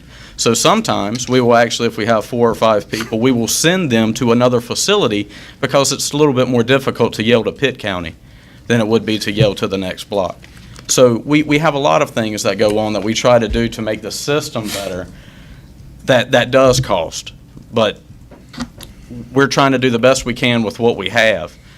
With courts that come up, if we know that we're going to have an administrative session of Superior Court, which happens about once a month, we know that we're going to be bringing incarcerated people from all across the state in for that 1 week of court. So if our numbers are already 70, 74, 75, and we can expect another 25, then the week or two before, we are going to lower the population of our jail. So that week prior, when we're getting back up to 74 or 75, it's for people that have court that week. So we may have 10, 15, maybe even 20 people in a sister jail because their court date is December 25th. And I've never seen court run on Christmas Day, but that's where all of the undocketed cases in Superior Court are listed. So we are constantly moving people around trying to keep the facility as safe as we can be for our employees, because bad things happen when we have too many people in a jail. But we're also trying to keep it safe for the inmates that we have, and we're also trying to make it as efficient as we can for the district attorney and for the court system. So those are the reasons that we're doing the things that we do. Furthermore, if a judge issues a bond and the judge says that a suspect, a defendant, needs to be in jail, then we need to provide a jail space for them. And I've said to this board, and I've said to the sheriff, and I've said to other agencies, if it is determined that we have somebody in Beaufort County that needs to be incarcerated, then we need to incarcerate them. So that means if I have to use the old slogan from the Highway Patrol and say that the Beaufort County Jail was from Murphy to Manio, then that's what we're going to do to get the job done that's necessary for the court system. So I thank you for your time, Chairman. Thank you. Okay, let's move on to, Let me just respond a second. we've spent enough time on that. Mr. Chairman, this is an important item, and the deputy has made some statements, and I am trying to get the jail costs lowered. Apparently, you are not. This, right now, we've had a discussion, we're going to get back to the agenda item, which is on the budget. So you're cutting me off. I'm cutting you off on the jail. Now, if you've got a question on any of these other items, then that's fine. Why are you limiting me to the jail? We've got a time constraint. There's no other Anybody? item in here that's this big. This is $400,000 item that's rolling on. Commissioner Evans. As promised a couple of months ago, I did go down to the jail, only when Lieutenant Bryant said she would let me out. But I went in and stayed 3 hours, and I think a lot of folks need to go down there and see what these guys do daily. I mean, go down there, and he did a great job, Chief Rose did a great job of explaining it. All the situations that are thrown at them. I mean, I sit there and ask questions for 2 hours. We spent an hour in the jail. What a nightmare. How you folks do what y'all do, I don't know. But again, we've got people in that jail, God forbid, are innocent. And to keep those people separated under those conditions, and I'm talking about cramped conditions, is incredible to me, and I think they deserve a certain amount of respect, because that is a horrible job down there that we ask these deputies to do. And I think if you go back and do the research compared to other counties, these people are extremely efficient. And I think the judges are efficient. But they keep throwing challenges from hurricanes to whatnot. Drugs have gone up, and everything, God knows what, everything else that comes along. But I was thoroughly impressed with the people down there, and the jail is a terrible situation. And I think these guys need to be applauded for what they're doing. Are we as efficient as some folks like to be? Hell no, not in that kind of environment that they're having to work in. You told me not to go, and I went anyway. Yeah, I did. And I made it out somehow. But it's a situation, until we work through this thing, I take my hat off to you and Lieutenant Bryant and her crew. And these sheriffs, I mean, they're down there moving people, trying to make this work. Yes, it costs some money, but the jail is what it is. And again, you get in there and you throw another curve, you have a female come in. When I was there, they brought in a female, now it shifts again, right? Go down there in the room that the attorneys come in and try to meet with their client. About the size of this right here. So there's a lot of obstacles these guys go through, so I think let's give them a benefit of the doubt and let's move on. Done good, John Boehner. Okay, getting back to the budget amendments. Any other questions on any other item on the sheet? Can I have a motion? So moved. Got a motion by Commissioner Booth. Is there a second? Commissioner Brand seconds. I got one question after I made my motion now. Yes. Some of this money is going to be reimbursed anyway by FEMA. Is that correct? We certainly hope so. We certainly hope the majority of it that we submit to I them. still stay on motion now. Okay. Any other comment? All right, all those in favor of the budget amendment, raise your right hand. Unanimous. Thank you. We're down to 7 o'clock. We're down to our break, so we'll be back in 10 minutes.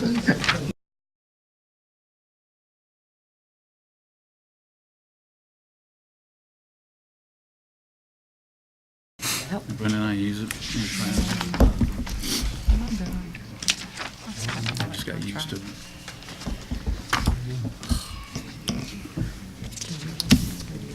I think we have everyone back. So we'll continue with items for decision. Number 5. Chairman, if I could just interrupt. Yes. We do need to ask about the Board of Education being videotaped on Wednesday. You No. workshops, we did videotape it last year, but I didn't know if you wanted to do this year as well. No.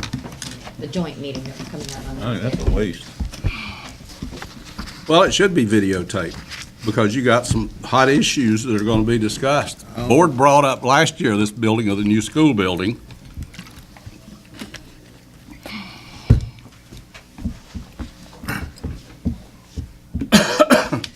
don't think it need to be taped for an hour. That's just me. We riding the horse together. But It since don't matter to me one way or the other. If school board wants to tape it, let them tape it. We pay for that, and we pay for Oh, we do? as well. Well, I don't want to tape then. We're taping the budget meetings that we have. Workshops, yes, sir. So this is an individual meeting with the school board. Correct.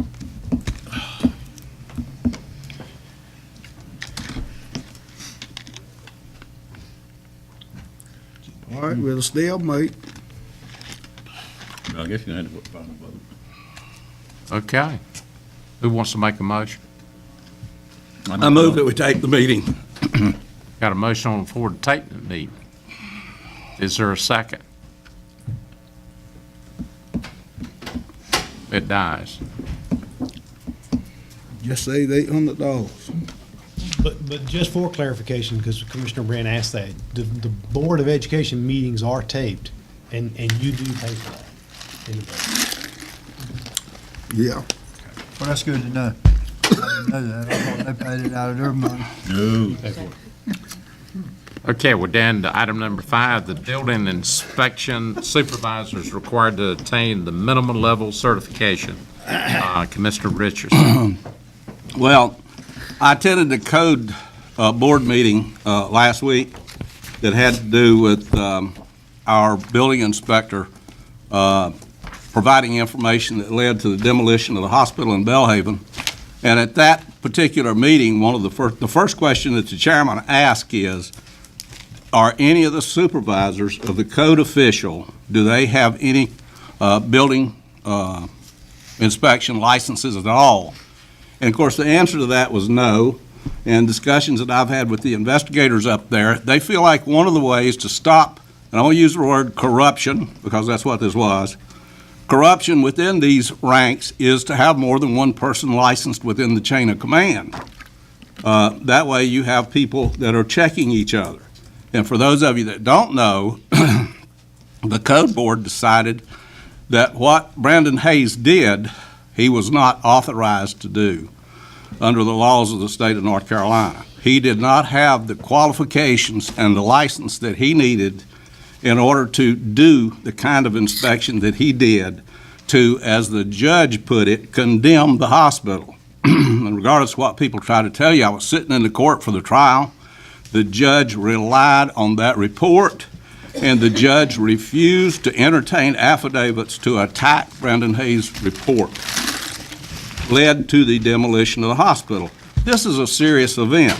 And what this means is, if you own property in Beaufort County, and there are people that don't like you, you can have your house demolished while you're on vacation.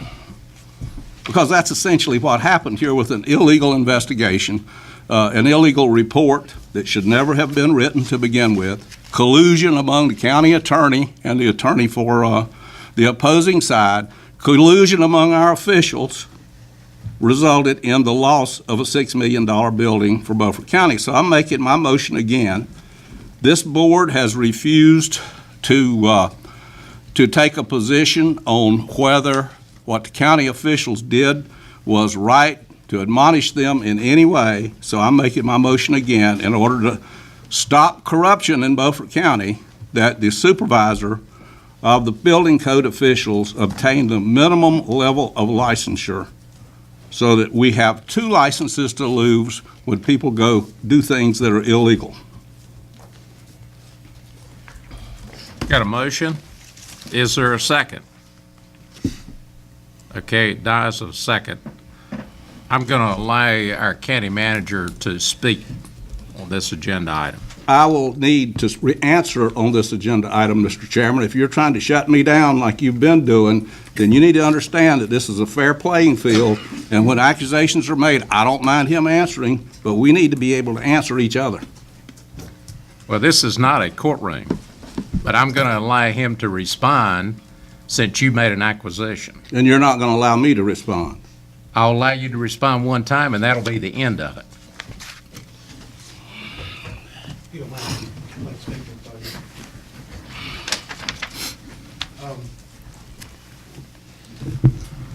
Members of the board, I appreciate the opportunity to speak to this again. And I'd like to make sure that information that is put out there is correct information.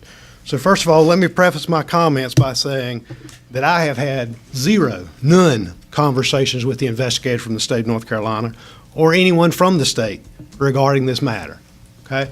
I want that to be very clear because I've been accused of having conversations, and I have not had any conversations. My conversations have been with Mr. Hayes and with county staff. Throughout this investigation, our staff has conducted themselves with integrity and in a manner required of an investigation. All questions asked by the investigator were answered truthfully and to the best of the respondent's knowledge. The investigator was given free access to anything he requested, and no attempts were made to influence the investigation of this matter. However, it's rather disappointing to me as a manager and looking after my staff that this is not the approach that's been taken by a commissioner on this board.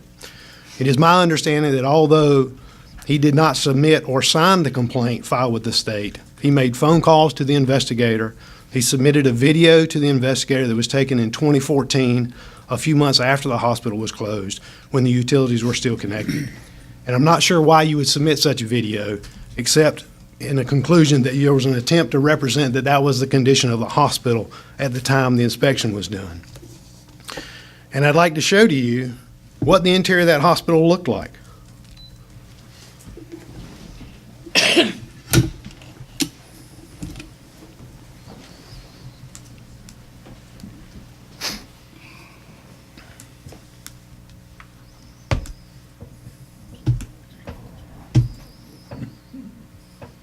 It'll connect. This one look. There you go.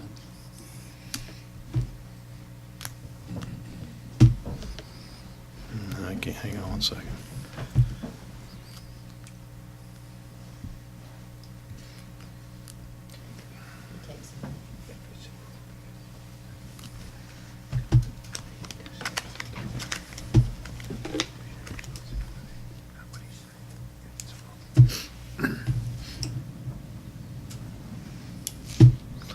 You know how to get this connect?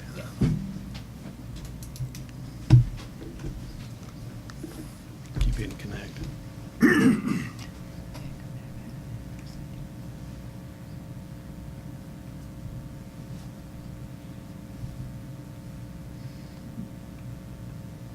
Okay, great, thank you. So two things I'd like to share with you. This is a report that was done by the U.S. Department of Agriculture, the rural development folks. This report was done in April 25th, well, this was the letter that was written April 25th, 2016. And anytime there's a request to do a community facilities project, there's required to be a professional, the state engineer, the rural development state engineer is required to, or the architect, is required to look at that and make a recommendation on it. The state engineer, Mr. Brian Noel, who is a professional engineer, came down and inspected that facility. And he did that as part of this process. And you'll see in that second paragraph, it says, in my professional opinion, the condition of this facility has deteriorated to the point that renovations are not economically feasible. Roof failures, water infiltration concerns, floor structural failures, mold, environmental concerns. Significant roof leaks have allowed for water infiltration throughout the building. Significant levels of mold growth were prevalent. The growth appeared to be above the ceiling, drop ceiling, within walls, and generally on all exposed surfaces. Some areas were contaminated to a point that occupants should reference the proper personal protective equipment needed prior to additional exposure. So he was saying, don't go in there without a mask. This level of contamination represents a significant health concern and would require significant remediation and would represent a significant long-term liability. Now, this is from Brian Noel, who is a professional engineer. This is pictures he took of the roof failures and water infiltration concerns on the roof. There's another picture. There's an area where it's holding water. These are the water infiltration concerns. And he notes on here that overall flashing in this area is failing, so wherever there was flashing, water was entering through the roof and into the facility. Here he notes the same thing, and he says down here that overall flashing in this area was failing or non-existent. So water was just simply going straight in. Here's the floor that he writes, the structural failure. You can see on the left, there's a hole through there. You can see the sagging of that floor right there on the right, where it is just essentially collapsed. You can see it pulling away and falling away there, and that's looking down in through to the area. So the above photographs are a small sample showing the general condition of the existing building. One section of the building utilized crawl space design with wood subfloors. The overall subflooring and floor joist appear to be failing in several areas. And there's the mold and environmental concerns. You see the mold on the right. You see the hospital, the walls that it is infiltrated into. And his comment here are, the above photos are a small sample showing the general condition of the existing building. The majority of the building has had significant long-term water infiltration, and this has resulted in rampant growth mold on all exposed surfaces, including within walls and above drop ceilings. There's been a representation that that hospital was not in bad shape. And I think it's clear that it was. I think there was a professional engineer who did that and said there was, and that was in April. Our folks looked at it in December. That was in April. So there's a significant time period in which there was additional water infiltration. Now, that's really not the issue. There was a complaint that was alleged against our chief building inspector that he did things that were inappropriate. It was submitted by a sitting town commissioner from Belhaven. My belief is that there was some significant assistance in writing that. There were 17 allegations in that complaint. Now, the investigation has not been finalized, and that report has not been publicly issued, but none of those 17 allegations were found by the investigator to be valid. None of those allegations. Zero. The only thing that, in reviewing the case, the investigator from the state alleged was that Mr. Hayes practiced code enforcement outside of his certification level due to the size of the building in violation of General Statute 143-151.13. Now, Mr. Hayes stated specifically to the investigator that he understood that he did not have a required level 3 certification to inspect such a building, but that is not what he had done, but that his actions were related to providing a notice of defects as he is required to do by North Carolina General Statute 153A 365. In response to that, Mr. Hayes referenced to the investigator the definition of code enforcement in North Carolina General Statute 143-151.83, and nowhere in that definition is notice of defects defined as code enforcement. Mr. Hayes also stated to the investigator that under the investigator's assertion, if he saw a glaring safety defect in a building of a certain size, he would not be able to make notice to the owner of that defect, but would then have to go and find an inspector who could do that. Again, Mr. Hayes knew exactly what he was doing. He was issuing a notice of defects to the owner. He had been requested to do that by the owner, which is another piece of the statute that says if you have a complaint, you are bound to do that, and that is what he did. The investigator said, I don't think you have the authority to do that under your certification. Well, that is what is in contention. Now, again, the final report has not been released on that, and Mr. Hayes has the opportunity to go and hear his case in front of the court, in front of the code council. They allow him that opportunity to say, look, here's the way the statute reads, and this is the way I interpret it. And for the investigator to say, here's the statute, and here's how it reads, and here's how I interpret it. And let the board rule on the definition of that defects, notice of defects definition. The investigator has offered to settle and resolve that case by having Mr. Hayes retake the admin and law class, and then he suggested to him, just go ahead and get your level 3 building certification so you don't ever have to worry about this again. Now, that's a conversation between Mr. Hayes and the investigator. My understanding, that's probably what he's going to do. But I would tell you that if, as part of that, the investigator says that nothing in that settlement is taken or construed as an admission or concession of any violation of law or any liability or any wrongdoing. What he's saying is, we have a debate about whether you read the statute this way and the way I read the statute. And what we're willing to do to settle this thing is for you to just retake the class and then go ahead and take the Building 3 certification so you don't ever have to worry about this. Mr. Hayes holds Building 3 level certifications in plumbing. He doesn't in building. He had them previously, but we don't have that many facilities where he would use that. But he's going to do that so that it will settle. Now, again, that is the state investigator saying, in order to settle this, we'll do this. Now, if you're standing somewhere and you do something absolutely wrong and there's not a debate about it, then my impression is the state's going to say, no, we're not going to settle anything with you. If you did wrong and we know you did wrong, then here's the way it is. The state has said, essentially, the way I read that is there's a difference of opinion as to what that is.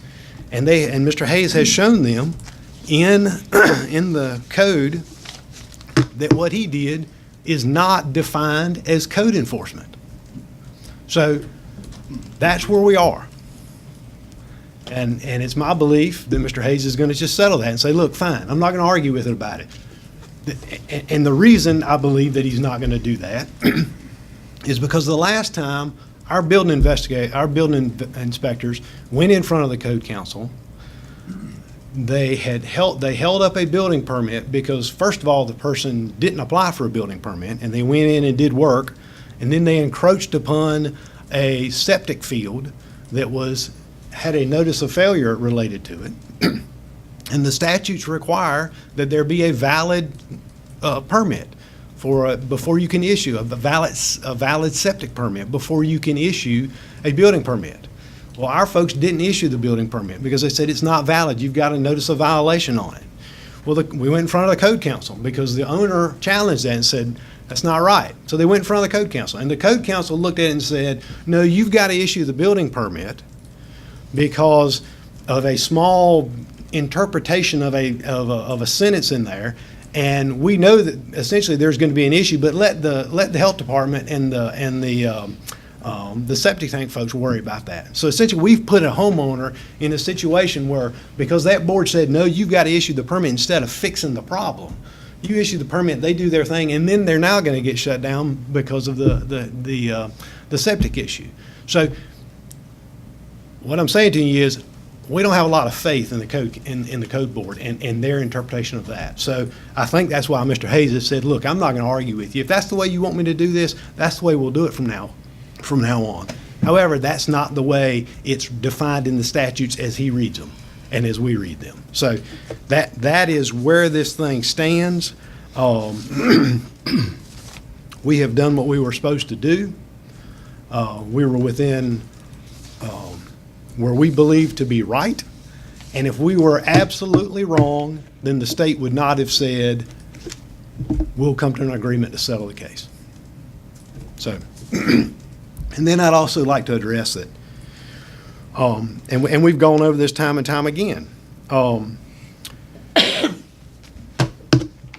complaint that was brought against the hospital board, the group, was a single cause of action for breach of fiduciary duty. They essentially brought a complaint that the directors of the LLC, the Pantego Creek LLC, had not done their due diligence and provided the information that they were supposed to provide to their members before their members voted to not sell the hospital and then voted to demolish it.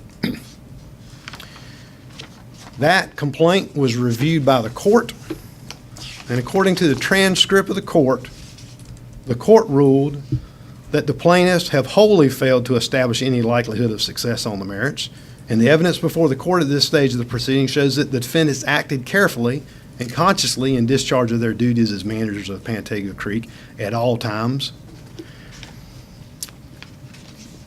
and that the weight of the defendant's evidence, however, simply overwhelms the plaintiff's complaint. Not only have the majority of the Pantega Creek's members said that they believe defendants fully and honestly informed them regarding the transaction, they have clearly stated that they do not consider the alleged misrepresentation material to their discussions to vote against acquiring and operating the hospital, and it would not have changed their vote. In the face of defendant's evidence, plaintiffs simply have not established a likelihood of being able to prove that the defendants made material misrepresentations in breach of their fiduciary responsibilities, and the motion is denied. It has nothing to do with the county doing its job and issuing a notice that there were defects in that building that were of safety concerns. The members of that organization, it was a facility that they owned, and they voted to demolish it, and that is what occurred. We had no influence over that vote by them. We simply did a notice of defects to the owner to say, these are issues with the building, and they need to be corrected before you'd be able to open that building back up. So I thank you for the opportunity to try to clear some of that up. Thank you. Okay, I understood exactly what the manager said. I'm right with him on everything that he said. This is a difference of opinion about the way the game is played. The rural development letter that was written by the engineer, I'm a professional engineer too. I've been in that hospital about the same time he was in that hospital. 95% of that hospital was in good shape. The only part of the floor that could have fell in was the 20% that was built in 1949, and that was falling in, and that was in bad condition. But rural development, even in the face of the letter that the manager cited, was willing to give the Pungo Medical Center a $6 million loan to rehab the hospital because mildew and mold is not structural. The structural integrity of the building was totally sound. As a matter of fact, the backhoe sat on the floor to demolish the building. So we know exactly what was going on there. So in spite of that, that takes all those arguments about mold and mildew and all that stuff are gone because they were going to give us the loan. We had the letter. I've seen the letter. It said as soon as you get title to the building, then we'll give you the money to open a hospital there, $6 million. There was, at the time that the building inspector went and did his so-called inspection, which now we found out was not really an inspection, he could not do that under the law. I was at the building code meeting. They didn't say maybe or what if. They said this guy wasn't licensed to do what he did. So we can throw out all the other stuff that's told about him making false statements. They did not want to consider that when they got to that point. There was a temporary restraining order that was in force. I sat in the room with Judge Grant when he issued the order. And we were supposed to have a status quo until the final decision was to be made, which was held in business court in Raleigh. That is status quo. Nobody was supposed to tear the building down anymore because they already had the backhoe sitting there. They'd torn part of the building down. Nobody was supposed to go on the property to change anything. Nobody was supposed to involve government in a civil matter at all, ever either. This building inspector had already issued the permits that were necessary to demolish the building. So if you're demolishing a building, why do you need to be in the building writing up an affidavit to be used in court to make the judge believe something? And the judge believed it because I was sitting in court when the judge exhorted these people for having foresight to have a building inspector come and look at this. The judge refused affidavits saying the building inspector wasn't supposed to be there because there was a temporary restraining order.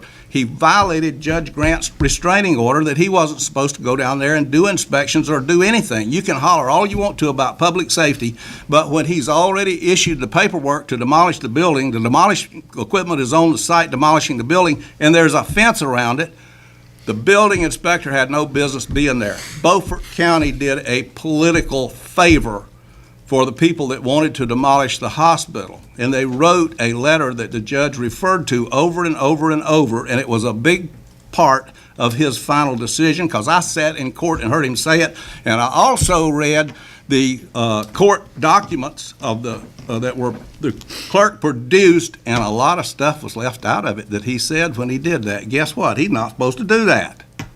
So we've got all kinds of problems that involve corrupt behavior in the demolition of this hospital. Building inspectors are not supposed to go out and write affidavits for court actions. They are not qualified. This is what you hire engineers to do, and they put their name on the line, not building inspectors. Our building inspector had no business being on this property because it was being demolished and it was properly made safe while it was doing this. And there was a restraining order that said everybody stay away from this place. Our staff, this staff, backed up by these commissioners, did a political favor for some buddies. That's your opinion only. Oh, we're going to see how this plays out.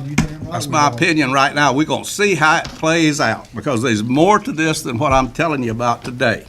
So our staff should stay out of these civil matters. When you get into a civil matter and there's a lawsuit and a temporary restraining order, we don't need to be sending county employees down to get involved in this to help the other side, because you're going to get called on it every time you do it, and we are never going to agree that this wasn't a corrupt activity. Commissioner Brand, did you? I don't need to I'm going say to say anything. something. This is a classic example of fake news. If you read the testimony, and that's all you can go by, you've been in court, it's the testimony, the written testimony issued by the judge that counts. And half the stuff, or three-quarters of stuff we've heard now, is not in this testimony. As the county manager said, fiduciary responsibility was the complaint. And the judge ruled that the managers of the LLC performed their duty. And the judge also went on this, and that was the whole purpose of the case. But he did address some issues that were raised by the plaintiff. And one was the USDA letter. And the judge said, by the way, that wasn't a loan. That was a commitment to provide a loan if certain things were met. And you didn't meet them. And then there's another section in here where the judge says, I've been trying to get money for 2.5 years. You haven't been able to get money. So when you read this testimony, you may sit in a court case, and maybe you don't understand, but this is what counts. And this is interesting reading. Our employees did nothing wrong. And throw around terminology of corruption, that person should be ashamed of themselves. Our employees did nothing wrong. And I compliment our county manager for the statements he got up and he said and backed his people. Thank you, Mr. Chairman. Mr. Evans? At this point, I'd like to see the table for about 1.5 years, but I know we can't do that. But I don't understand why, with all the challenges that we currently have, why are we looking back? With the way it is in this county and a lot of rural counties, we need to start looking forward.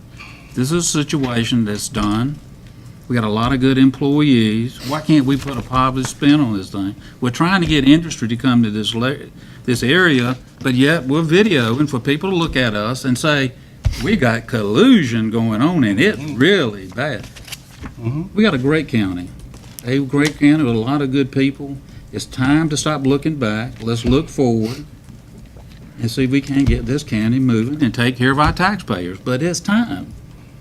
It's time to stop the politics. It's time to stop the micromanaging. It's time to provide some leadership for this county. Period. End of story. Thank you. Well, since you pointed at me, I wasn't gonna say anything. I want to let y'all just fight.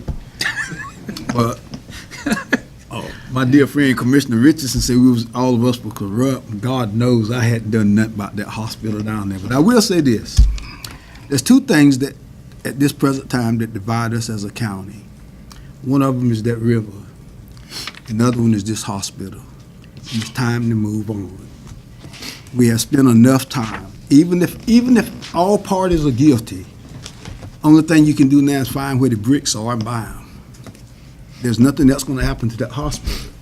But as long as we sit here, Mr. Richardson, as much as I respect your abilities and your knowledge, as long as we sit here and talk about this hospital and our employees, we're not going to be able to get much done. I'm sorry that it was destroyed. But I still feel the same way. If it was my house and I wanted to burn it down, I would have been able to burn my house down. That's the way I feel. But we need to move on, and let's start healing this process so we got bigger and better things to do for this community. We can't save the hospital now. It's gone. But we can save our friendship if we start tonight and just say, let's let it go and move forward. Commissioner Booth, that was well stated. And we need to just evolve to the point where we really don't attack our own employees. That is just not good, period. Even if the employee is wrong, we should not get out and televise how wrong an employee is. Let's just do what needs to be done and simply move on, if we have the evidence to do that. But beyond that, we have got to get to the point where we strictly take care of business and do everything from a factual basis and not he said, she said, they said, and with all the faceless, nameless people, because you can't do anything with that type of information. And so I really hope and pray that this is the last time that we talk about this particular agenda item, because I don't really feel that this gentleman is crooked or purposely did anything wrong, and I think we just simply need to move on.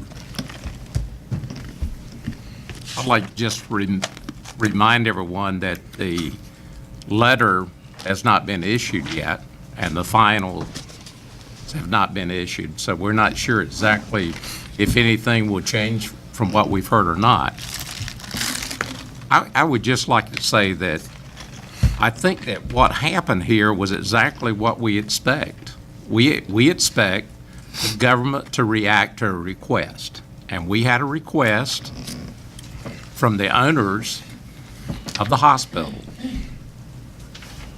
due to safety for somebody to go through there from the county and point out any safety concerns that were there, and that's exactly what was done. You know, at the end of the day, the hospital has been demolished. It was voted on by the majority of the members of the LLC. And as far as I'm concerned, it's water over the dam. I think it's unfair to attack county employees the way that one of our commissioners has done. I think that our county employees every day try to do the best job that they can, and I salute them. And I would just say, continue to do that. I think our county manager has done his job, and I would ask that we move on and try not to bring this back up. I would say that if there's going to be anything else attacked, then we will do it next time. We're going to go into a closed session. This is the last time that we're going to try to do this in public session. If there is a If you want to say there's something criminal going on, then we'll go in closed session and you can lay it on the line. But I think that enough has been said tonight. So we're going to move down to item number 7, the disposition of real property, lot number 2 in the Washington Beaufort County Industrial Park. Brian? Thank you, Mr. Chairman. This is lot number 2 in the industrial park. As you recall, at a regular meeting on April the 3rd, the board received a written offer from the Community 100 to purchase that lot for $38,549 of that $7,000 an acre for the 5.507 acre tract.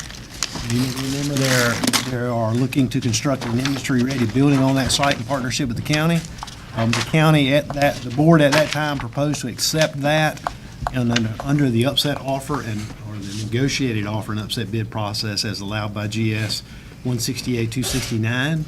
That notice was, that upset notice bid was advertised and the 10-day process ran. There were no upset bids received. So it's our recommendation to you that you accept the offer from the Committee 100 in the amount of $38,549 for lot number 2 in the industrial park, and direct the county manager and the county attorney to complete the sale of the property. So moved. Got a motion by Commissioner Brand, a second by Commissioner Buzzio. All those in favor of the motion? All those opposed? 6-1. Okay, item number 8 is Economic Development Agreement with the Committee 100. Brian? Thank you, Mr. Chairman. Again, at your April 3rd regular meeting, you approved drafting a public-private partnership funding and profit-sharing agreement with this Committee of 100 regarding the construction of this industry-rated building on Lot Number 2. The agreement was based on the terms presented and approved by this board at that meeting. You have a copy of that agreement attached. It has been reviewed by the county attorney and the Committee 100 attorney, and we would seek your approval to have the chairman sign that agreement. So moved. Okay, motion by Commissioner Brand. Is there a second? Second by Commissioner Evans. Any discussion? I have a question. On page 390, item 5, go down 1, 2, 3, 4, 5, just below the capital letters committee, says in arriving at said total cost, any contribution county shall not be taken into account. In other words, any county contribution shall not be deducted from the total cost. That's totally unnecessary in this, because I think we're gagging at a gnat here, because the first part of this thing can lead to troubles in interpretation. In arriving at the total cost, any contribution from county shall not be taken into account? Really? And we're putting money into this and we're supposed to share, so how are you going to compute this? Then it goes on to say, in other words. I think both of those should just be taken out of this, because one of them counters the other.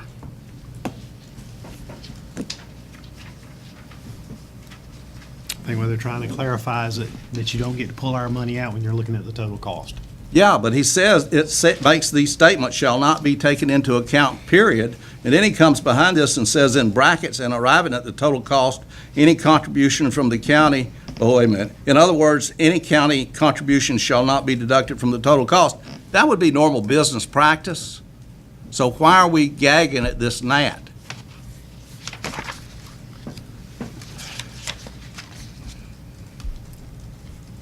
I think they're trying to be clear in their understanding of it. But when you say a positive and a negative, you're not being clear, and that's what's done here. He said negative, it's not going to be taken into account. Then he says, let me interpret this for you. In other words, it will be taken into account. So what does it say? The answer is nothing. It says, in arriving at the total cost, any contributions to the county will not be taken into account. In other words, the county's contributions will not be deducted from the total cost. So he's saying you don't take them into account. But there's a What period. that means is you don't take them out. There's a period at the end of that first sentence, so it stands on its own as a sentence, and it says the county contributions are not going to be taken into account. And then you go to a lower level of understanding by bracketing this thing and saying, well, let me help you with this. You got a plus and a minus. This is poorly written. Address any of that. I think it says what it intended to say. To the same thing, plus and minus. That's bad language. Question. All right, I have a question. All those in favor of the agreement, raise your right hand. Those opposed, vote 6-1. I'm sorry, I left out item number 6. Our vice chairman pointed that out. So let's go to item number 6, the Hospital Authority Board request. Commissioner Richardson. Page 384. 385. Yeah, 385. That's the same request that I had last week from the hospital board, and that is, one of the reasons for this request is the trust fund money that's in the hospital trust fund is county money. It belongs to the people of Beaufort County. It is the only thing that this county has to make sure that we keep a hospital up there, because Vidant has a 30-year lease. They can walk from that lease anytime they want to with 1 year's notice. And when the present administration finishes reworking Obamacare, there's no telling how this is going to play out. So if Vidant gives us a 1 year's notice that they're going to abandon their lease and leave the hospital, which they'll start doing that right away, at that point, how does the county keep a hospital up there? It's our property. If the trust fund that's there for the hospital we can use that for seed money, is what we have always talked about, in order to get another operator in there. Whether it's a lease or we sell it or whatever we do with it, it's still seed money for the hospital, and it doesn't cost the taxpayers anything. This money was put up by Vidant as a part of the deal to take care of trailing liabilities. Those trailing liabilities will not end until the last baby that was born in there is 21 years old. So it has a way to run, okay? And we don't know what the rest of these liabilities are. And I've repeatedly asked the Authority Board for information. They have not produced the information. So I'm just going to read what I'm requesting as a motion. This is a motion that the Hospital Authority Board, of which Commissioner Buzzio is the chairman, the chairman of our board serves as Commissioner Waters, and Jerry Langley serves on that board also. One, a report of, and this will take a minute, a report on outstanding unresolved liabilities of the Beaufort County Hospital Retirement Program. How much has been paid to date? What is the estimated outstanding liability? Have any participants been identified? Have all participants been identified and located?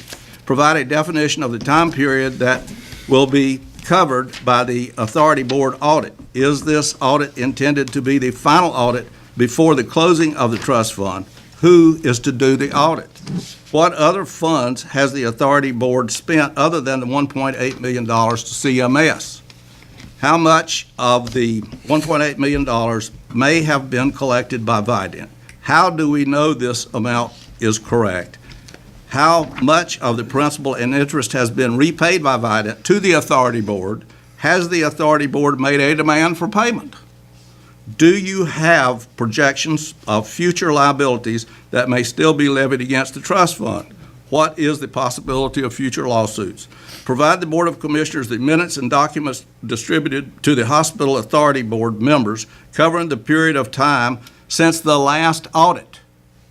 Request the Beaufort County Hospital Authority Board to provide the commissioners with the number of jobs at the Beaufort County Hospital at the end of each year during the past 7 years. A request is also made for the latest bank statements for the Hospital Authority Board in the May agenda book. This request was given to the Hospital Authority Board chairman. That goes, I see that you typed this exactly like I gave it to you, but that's fine. We're requesting the bank statements from the Hospital Authority Board because they're going to tell a story about what the Authority Board is doing with the money. This is, I'm making this request on behalf of the Beaufort County Commissioners because it's the commissioners that are responsible to the taxpayers ultimately for the use of this money. There is also the possibility, and this is being kept a deep secret by the Authority Board, that they may want to dissolve that board and dump the money into the county treasury at this year. Whenever they do that, these other questions and liabilities are still out there. We have a right as taxpayers to have answers to these things.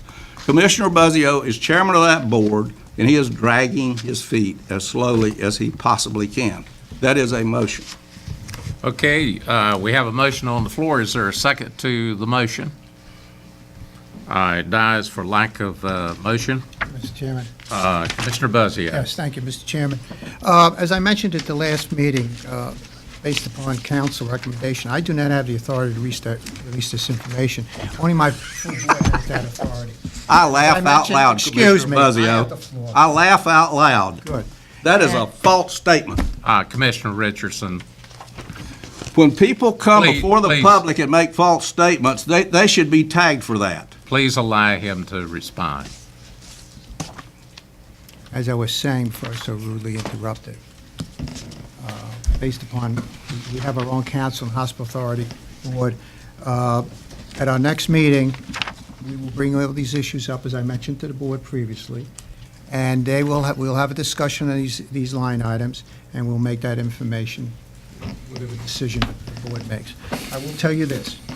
We've had discussions with an outside auditing firm who will come in and audit the books from 2015 to the present time. No voting member of that board has received any money from the fund since I became chairman of that board. Again, as I mentioned in May, once we have our next meeting, these issues will be discussed. And if there is a decision made by that board to recommend abolishment of that authority, the recommendation will probably be made that the money be used for health needs in Beaufort County. Okay, down to item number 10, the Old Ford EMS rental agreement. Brian. Thank you, Mr. Chairman, members of the board. You have attached a rental agreement between Old Ford Fire Department Incorporated and the county for its use of facilities to house an EMS unit. That agreement is a 2-year term at $800 a month. It is similar to the agreements we have in place with the town of Bath and with the Bellhaven Fire Department for housing EMS units. That agreement's been reviewed by the county attorney and also been reviewed and approved by the Old Ford Fire Department Board of Directors. We request your approval and authorization for the chairman to sign. So moved. Got a motion by Commissioner Langley. Is there a second? Second by Commissioner Brand. Questions, comments? If not, all those in favor, raise your right hand. All those opposed? Vote 6-1. Number 11 is the bid and offer to purchase property. David? This is, again, Mr.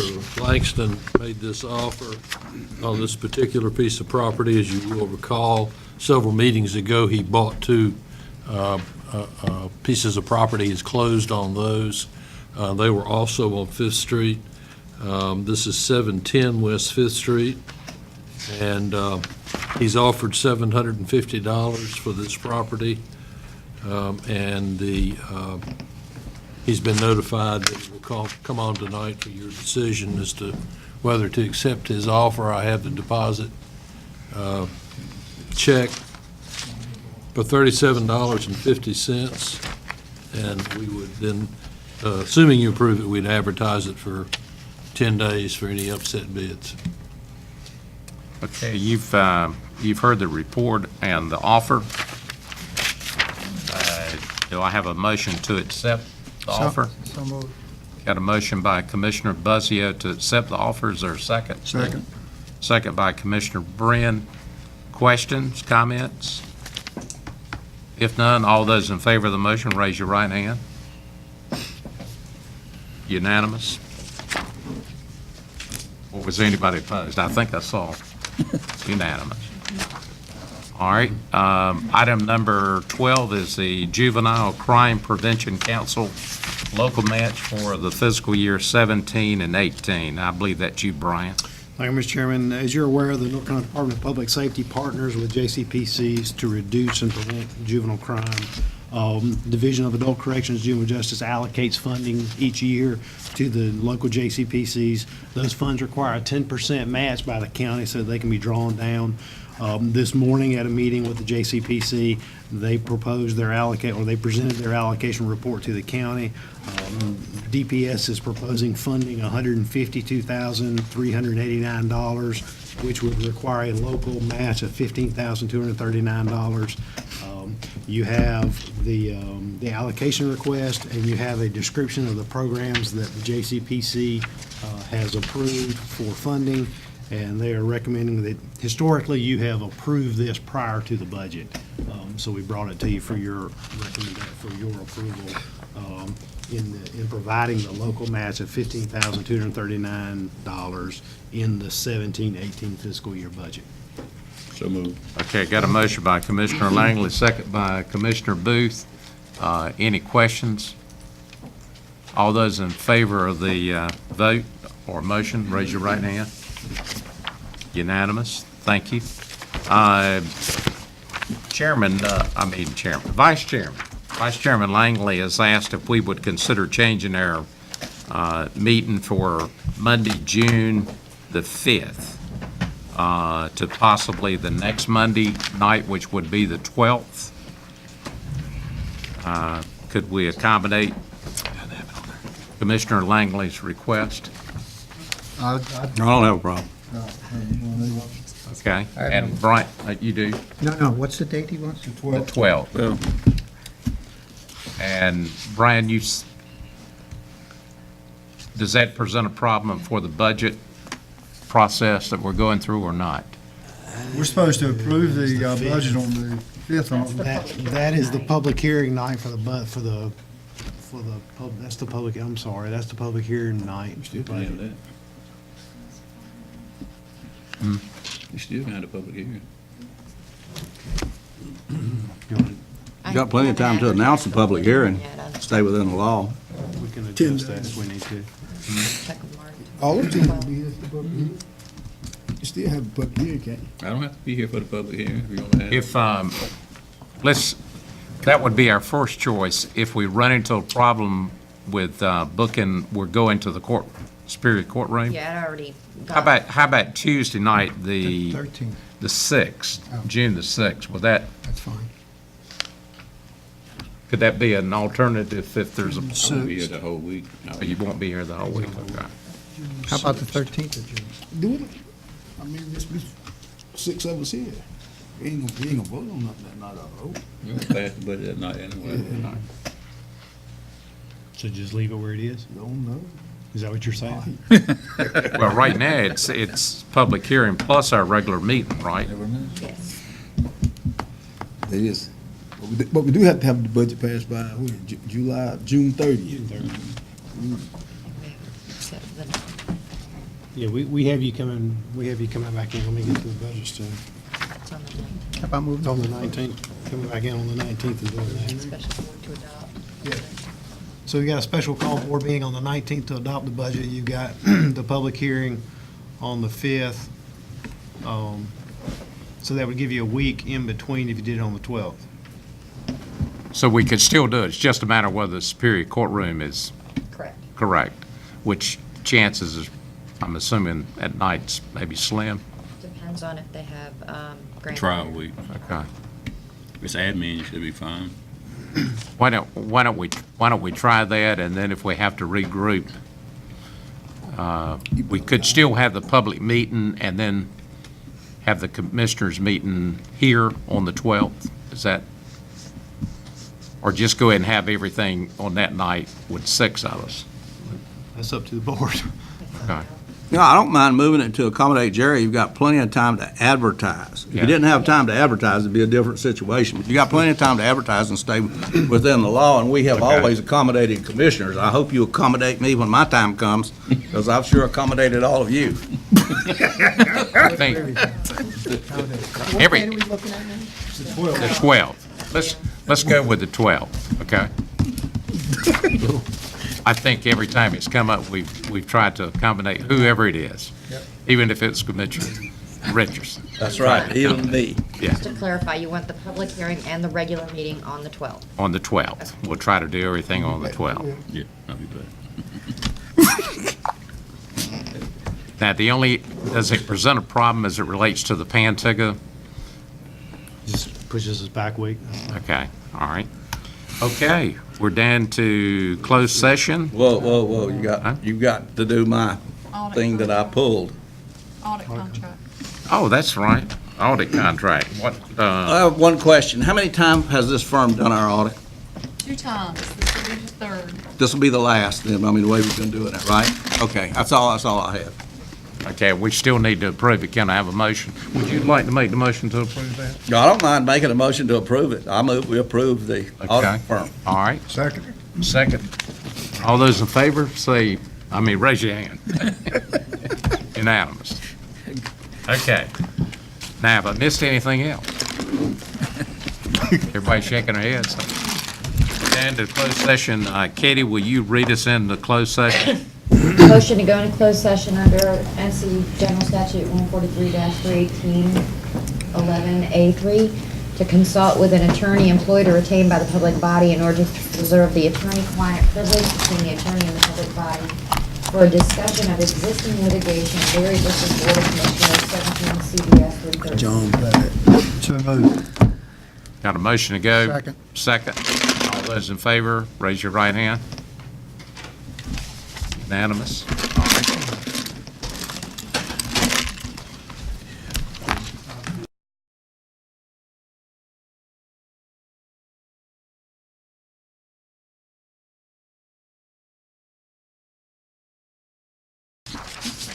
At this time, we'll entertain a motion. Mr. Chairman, I'd like to make a motion that we have our council, county attorney, reach out to Nelson Mullins, et cetera, whatever the rest of the names are, to retain their services, to represent us in the lawsuit that's been filed against the county commissioners and the county by the Good Government Committee. So moved. Within that motion, you said Nelson Mullins, and I thought that was the one that I objected to. Well, that's a pretty good-sized law firm. You No, but you don't necessarily have to use her. yeah, but I want my objection, I want to note my objection. Noted. Okay, we got a motion and a second on the floor. Now, we'll have any discussion. As part of that motion, Marty is not here, but you will need to allocate some funding to that because we wouldn't be able to enter into a contract with someone without funding. How much? Get started. $30,000. How about 50? I'd pull $50,000 out of fund balance. I don't want to spend nothing. Let's go up there and say guilty. I think you ought to put down a minor amount to get things started until you negotiate. I'll amend my motion to 10. include $50,000. Good. Oh. Will you agree to that, Commissioner Yes. Brown? Okay. So the motion stands now. Question now, here, Chairman. Question? Because my attorney said there may be a conflict of interest. Does he need to contact the attorney, or does Brian need to contact our attorney? Okay. But I'd just like to point out that $50,000 is way too much money. You can get this thing started for negotiations and get somebody on for about 10, then you can come back and you can raise this number if you need to. I know that 10 won't do it. I know that's small, but you start off with a big number, you're just going to get bigger numbers down the road from the lawyers. Mr. Chairman, if I may, we're not going to tell them we have $50,000 allocated, and they'll work out whatever they You have to just work did. out. This is a public meeting, Commissioner. You can't cover this stuff up. I'm not covering it. But you keep trying to do. That's why you're being sued. Excuse me. Excuse me. Would you get some professionalism for once? No, I'm not. I'm I know you. behaving just like I am. Hold it. Gentlemen, we got a motion and a second. I want to say something. All right. It's gonna cost probably $50,000 or more before it's all said and done. Go ahead and put the money in there. You ain't got to spend it until they tell us to. But at least it'll be there. You won't have to wait 30 days to a meeting to allocate some money. So $50,000 is a good figure. Good point. Any other comments? Yes. I want to comment on the $50,000. You already did. It is extremely bad judgment to allocate this amount of money up front on a lawsuit like this. You need to start off low. You can always go up. If you start out high, these expenses are just going to go higher. This is a misuse of county funds. You're showing your hand real early in the game. We're not And going it's to not- tell them we're putting $50,000 aside. You really don't understand what Commissioner Buzzio don't understand, do you? This is a public meeting. You're on film. You can't cover this up. This is why you're being sued, because you don't have the answers to these things. You're gonna put $50,000 in that rag you call a newspaper is what you're gonna do. Guys, we've got a motion. You're misusing the county's money. The We motion. right, and I agree with that. The motion is to do the budget amendment. We're not spending that at this point in time. All those in favor of the motion, raise your right hand. All those opposed? I'm opposed. Votes were 6 to 1. Make a motion to adjourn. Got a motion to adjourn. So moved. Is there a second? Second. All those in favor, raise your right hand.